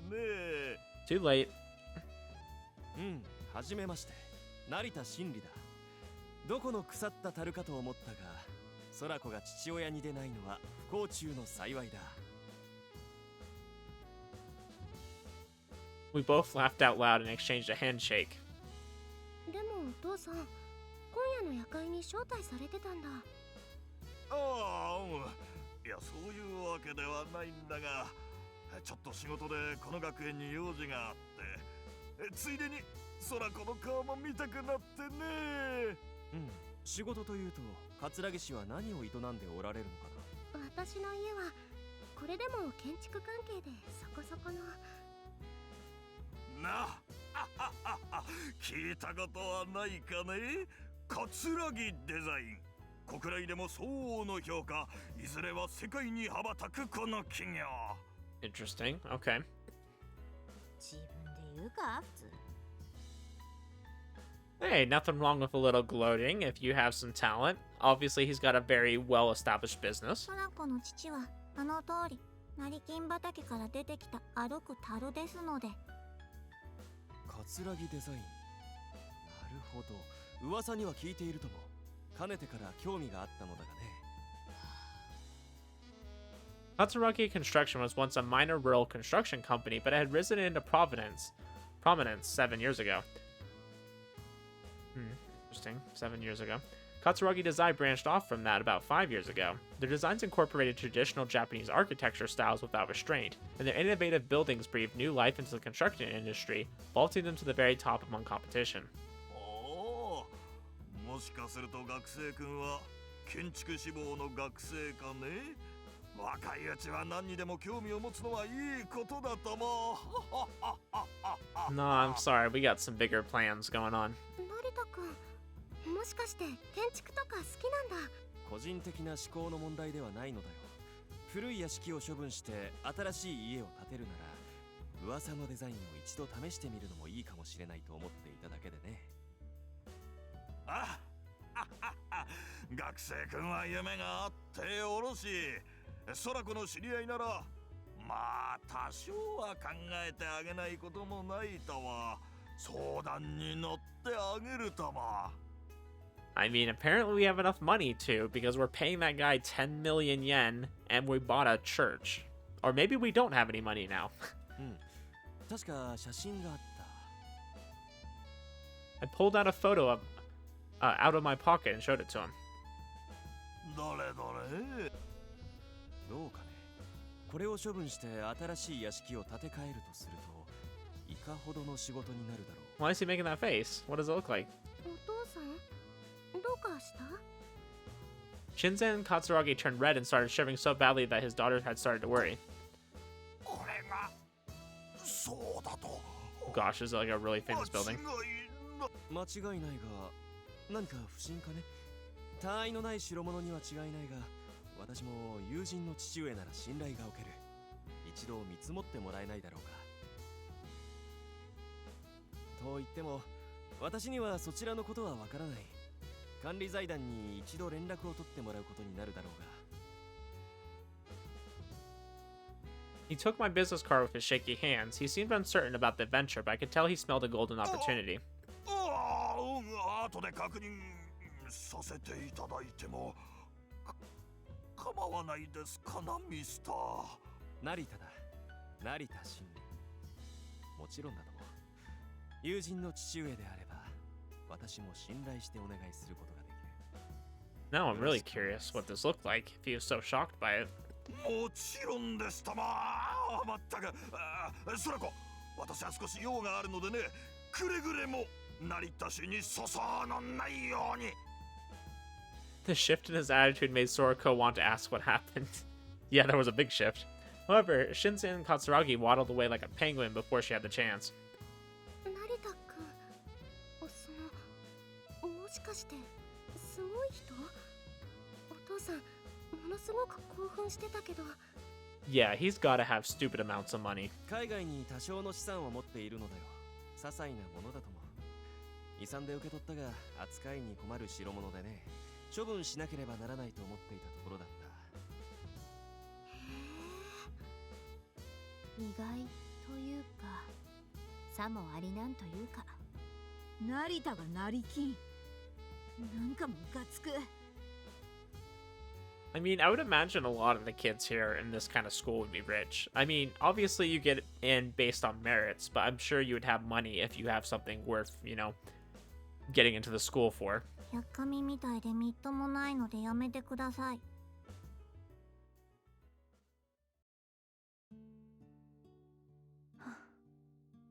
Alright, what are you up to, Mitori? I noticed Mitori wasn't with us and looked around, and once I did, I saw her leaning against a wall. She seemed to be panting heavily every now and then. Yeah, she's been acting kind of weird, honestly. Like, I don't know if anyone else has noticed that. Like, the whole game, I feel like she's been kind of just not in the limelight. Wonder what's going on with her. 今夜はどうかしたのかね、ミトリ。もしや、昨に続いて君まで体調が悪いというのかな。いいえ、そんなことは。少し人が多いのが気になった程度ですわ。Really? You seem like you would be the one person out of this group that would be the most confident around a large group of people. You seem like a very elegant person who would be like very good at these kind of events. Did I just imagine her seeming sick? それでは、よろしければ私と一曲どうかね。兜山みとり。Okay. 喜んで、成田真理。Finally, we get like a one-on-one moment with her. I'm actually excited about this.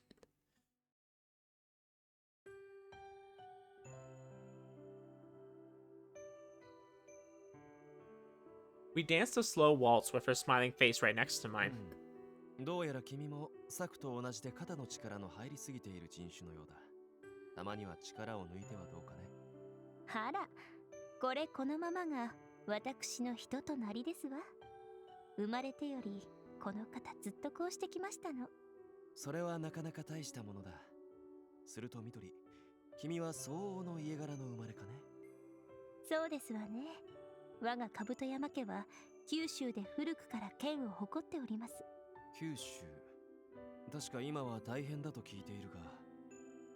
ええ、少し前にあった災害で大きな被害が出て、まだ復興もままならないありさまで、ここでのどかに学んでいていいのかと、そんなことを思わなくもありません。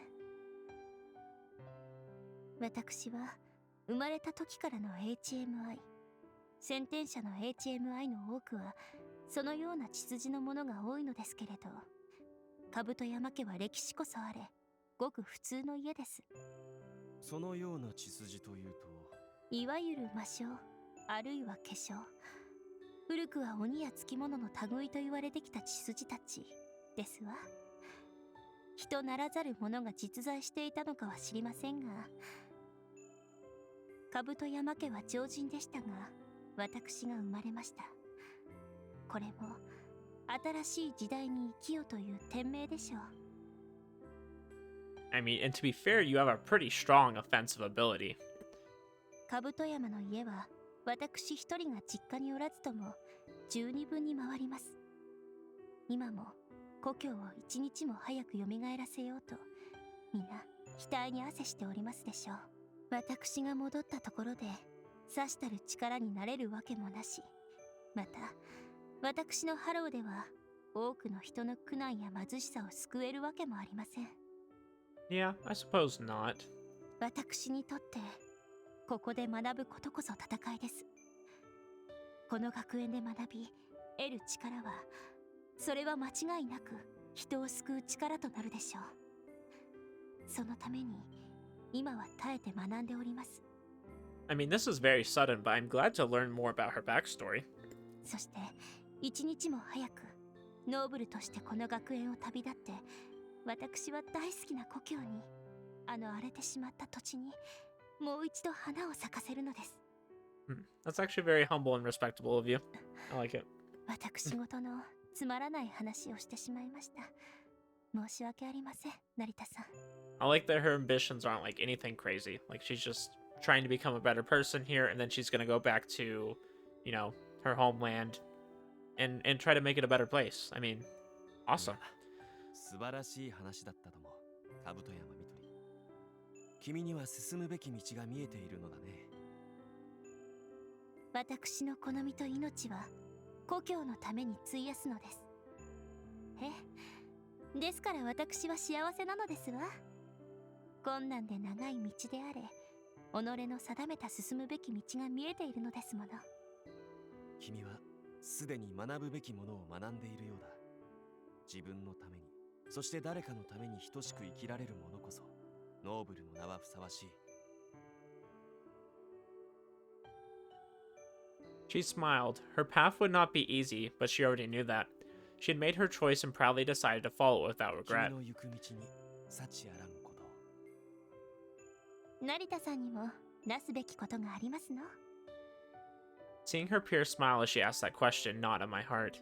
Yes, I had an oath that I swore to fulfill at all costs. 私はずっと以前、何年も前に進むべき道を定めた。その約束は今も生きている。私は必ず果たすだろう。成功をお祈りしていますわ、成田真理。The song ended and we heard an argument from one edge of the brilliant hall. おいお前なんだと先にぶつかったのはお前 It started off as a minor argument, but it just seemed to be escalating. I thought of intervening, but Mitori just shook her head. Not because we didn't have to stop them, but because it wasn't up to us. やめなさい。ここは争う場ではありません。 Yeah, that would be embarrassing in front of all these, like, important people. Saku silenced them. She sported an attitude befitting the insignia of the crowns. However, something about it seemed unnatural. The two had forgotten their argument and turned pale. They hadn't merely been humbled by the insignia's scolding. The two of them shook the leaves in the wind and refused to make eye contact with her due to the sheer terror. まあまあ、おとなしさんの顔もまともに見られない程度の胆力でこんな場所で騒ぎを起こすとは、なんともだらしのないこと。あの二人の様子を見る限り、ええ、その目利きは正解です。そう、おとなし策は正しく特別なのですわ。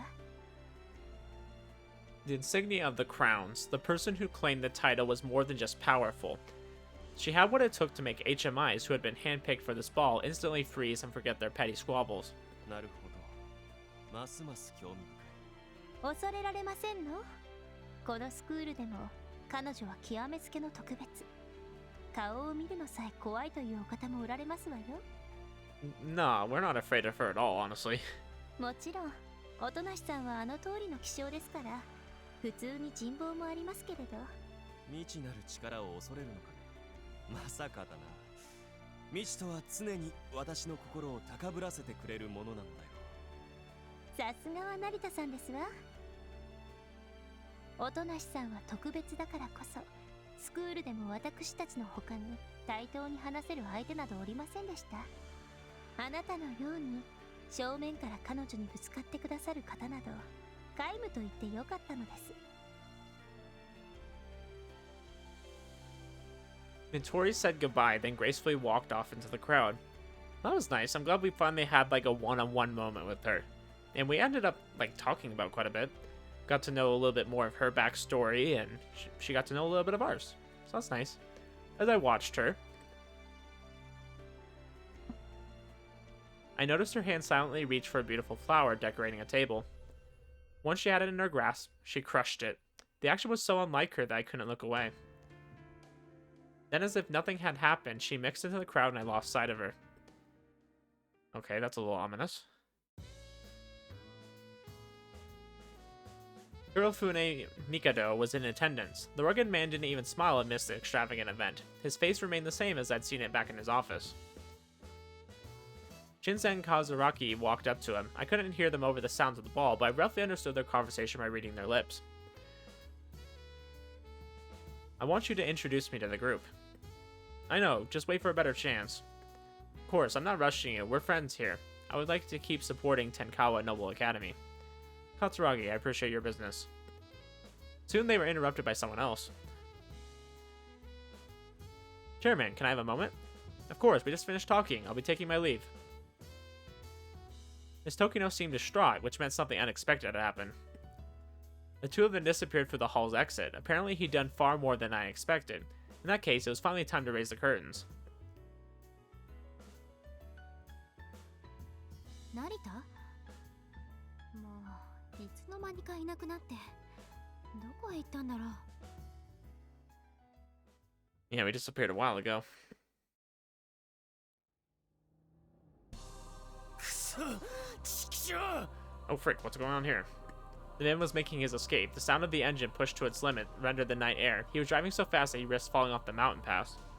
Is this Hanazono? ちくしょうちくしょうちくしょうちくしょう You're doing some Tokyo drifting in a Toyota Corolla, huh? He repeated the same curse over and over like he was stuck in a nightmare. He kept his foot firmly pressed on the pedal. He couldn't slow down for a second since he knew he'd be caught the moment he did. こんなところで死んで通るか1億だ逃げ切ったら1億そうさここまで逃げればいくら入っ Suddenly, something heavy landed on the car. The ceiling started to cave in. The dent was shaped like a fist. Someone was actually standing on this car, which was traveling at over 100 kilometers per hour, and punching it. It was an utterly inhuman feat, but logic didn't seem to apply to this creature. Is this the thing that people keep seeing around campus? The fist continued raining down on the speeding car. Overcome by immense fear, he voiced his despair. The intense explosive sounds and the marks left by his fist made him think that the car was about to be crushed. Oh no, it's a girl. Okay, interesting. The side window shattered. The shards distracted the man, who lost control of the car as a result.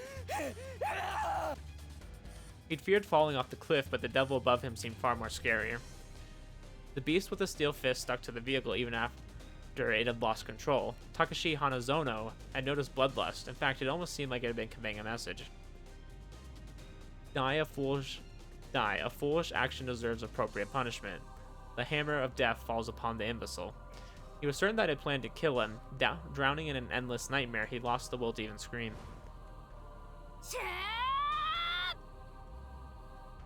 It almost sounds like Tamao, honestly. The next attack would end his life.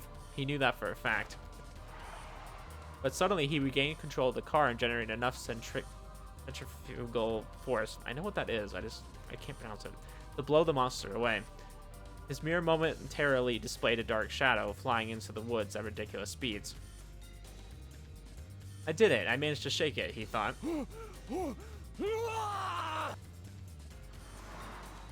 The man shouted, still hitting the gas in an attempt to escape the Dark Reaper.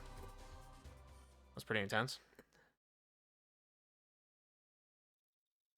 He crawled out of the car, which had flipped after straying from the road. He finally lost control of his car completely and ran into a tree. It was a miracle that he'd survived, but he just proved that he was born lucky. 俺はついてる He had 100 mil and a means of escaping waiting for him. Plus, he'd lost the immortal beast without sustaining much damage in the incident. そうさ The accident. 俺はついてる見ろ黒船俺はやった出し抜いてやったぞ俺を捨てた罰だ今度はてめえが惨めな吠え面をかくんだ Yeah, there's no way he got away. Something's gonna happen. The beast had stopped chasing him. It would have been no surprise if falling off at that speed had killed it. And even if it was alive, it couldn't have escaped unscathed. There was no chance of it catching him at this point, but such reasonable evaluations did little to calm him. He wanted to get as far away as possible, even if it meant looking like a pathetic worm. But suddenly, someone stood before him. Huh? For a second, he thought it was the beast, and a crippling fear gripped his heart. 安心しろ。教会の女の使いだ。 Oh, frick, okay. The man spoke. He was young, but his voice sounded strangely commanding. In his fit of desperation, Hanazono clung to the man in hopes of escaping. 早くこの場を離れた方がいい。ああ、分かってるよ。怪物が黒船の手下がやってくるんだ。先ほどのあれは黒船の手下なの。そうだ、あれはあの学園から。俺もよく知らねえが、そうさ、黒船は怪物を操ってやがるんだ。なあ、あんた一体どこまで行くんだ？安全なところだ。ああ、そうか、安全なところだな。安心してるさ。ああ、そうとも、安全なところへ逃げないと殺されるんだ。Hanazono continued cursing. He felt like the monster still lurked nearby, so he couldn't remain silent. ちきしょう、黒船のやつ。あの野郎、散々俺をこき使いやがって。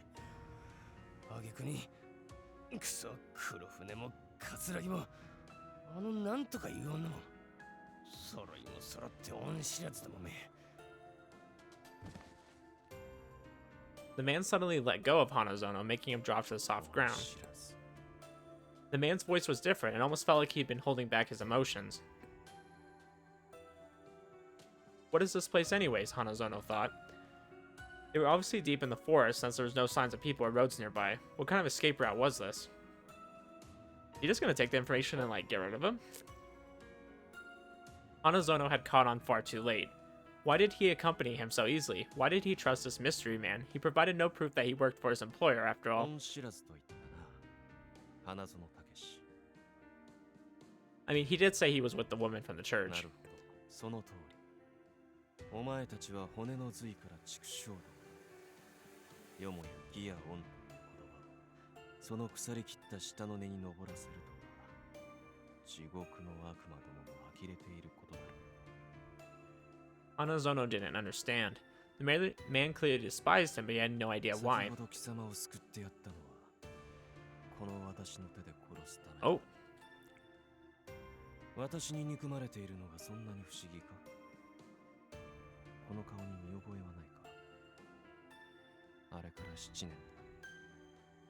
私の面差しも変わり果てているか？それとも、もう思い出す必要もないのだ。忘却の淵に沈めてしまったのか？あんた。Who was this man? Hanazono had lived a life where he'd made many enemies, but he was sure he had never met a man like him. And 7 years ago was... まさか。いや、嘘だ。ありえねえ。あいつらは死んだ。全員。一人だって残っちゃいない。間違いなく残らず死んだはずだ。そうだ。お前たちが殺した。お前たち4人が裏切って皆殺しにした。誰も生き残ってはいない。この身は亡霊だ。闇夜を這いずり回る影に過ぎぬ。貴様らに報いを与えるため、私は地獄から帰ってきた。Dang, I mean, okay, this is getting pretty dark really fast. I'm curious what happened. Oh, frick. Wait, what? Okay, so I was right. If you go back to one of my past episodes, I did think that he was related to him. Okay, so he's taken on a new identity, and obviously he looks a little different. But frick, so he is related. Okay. I mean, that's a plot twist, but I did kind of predict it a little bit, so it's not as surprising. But I'm glad that we finally have confirmation of it. Impossible. The man before him couldn't have been alive. It was truly Shunsui Mikado. Then he had to have become a demonic, inhuman fiend.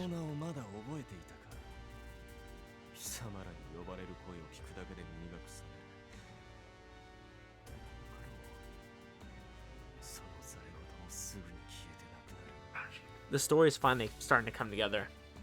待ってくれ。違うんだ。あれは違う。俺は黒船にそそのかされて。His voice seemed almost gentle.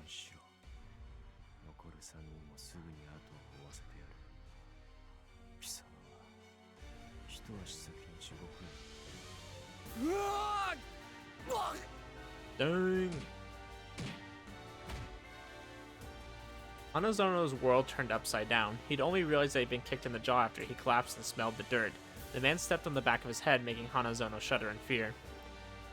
いや殺さないで1億俺の1億いい夢を見ることができた花園たちつかの間幸せが手に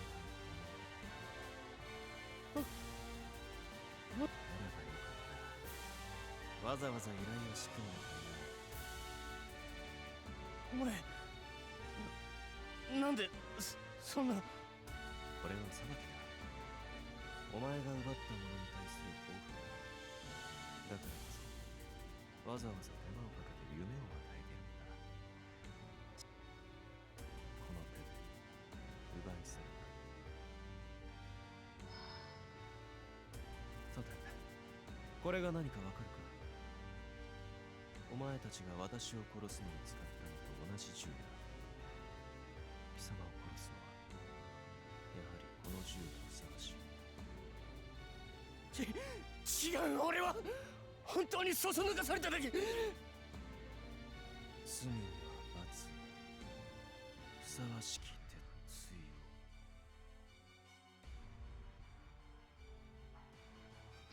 を Dang, okay. Well, this has gotten dark and interesting very quickly.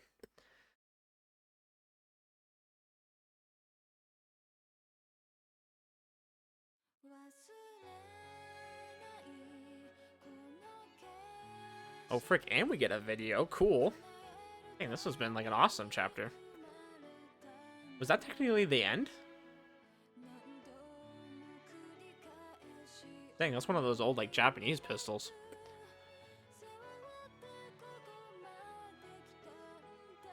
And he shot him.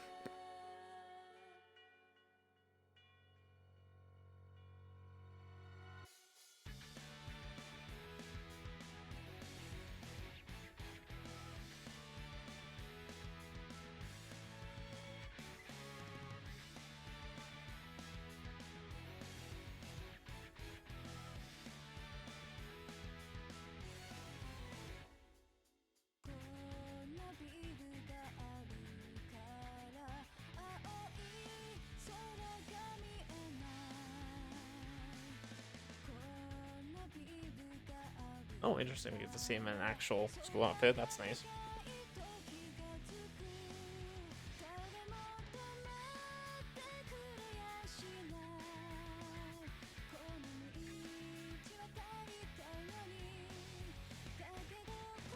I can't tell if this is like an ending credits or if this is like a mid-credits.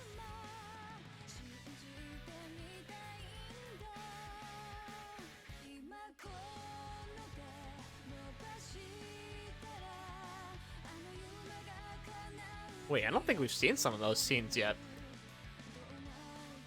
Have we?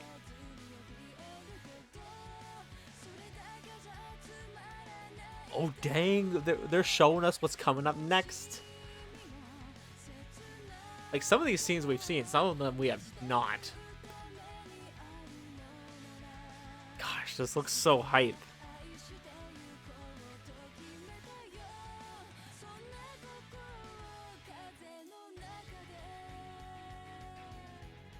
Dang, I'm so freaking excited. They look like they have some good scenes in there. There's some fight scenes. We're gonna fight our father. I like that. Tamao looked hurt though. That's not good, but dang, the main character in this game is so awesome. So good.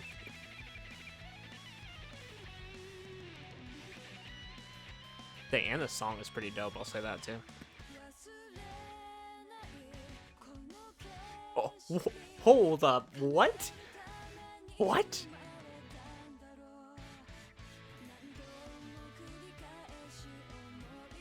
Oh my god. What the heck? There's some really cool looking stuff coming up. Freaking Sorako with a gun is something I wanted to see. Think what the heck? It's an anime.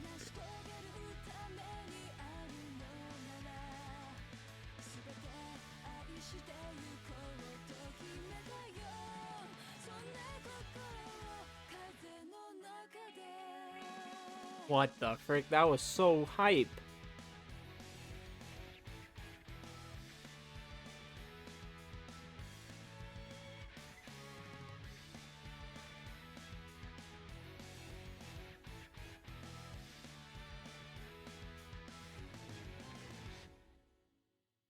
Gosh, that was awesome.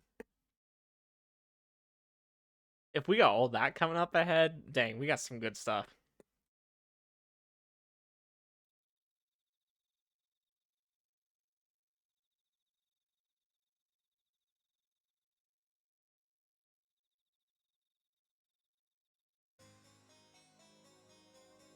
Okay, so I'm actually going to end the video there because this has been going on for 2 hours and something, and there's so much good stuff to unpack right there.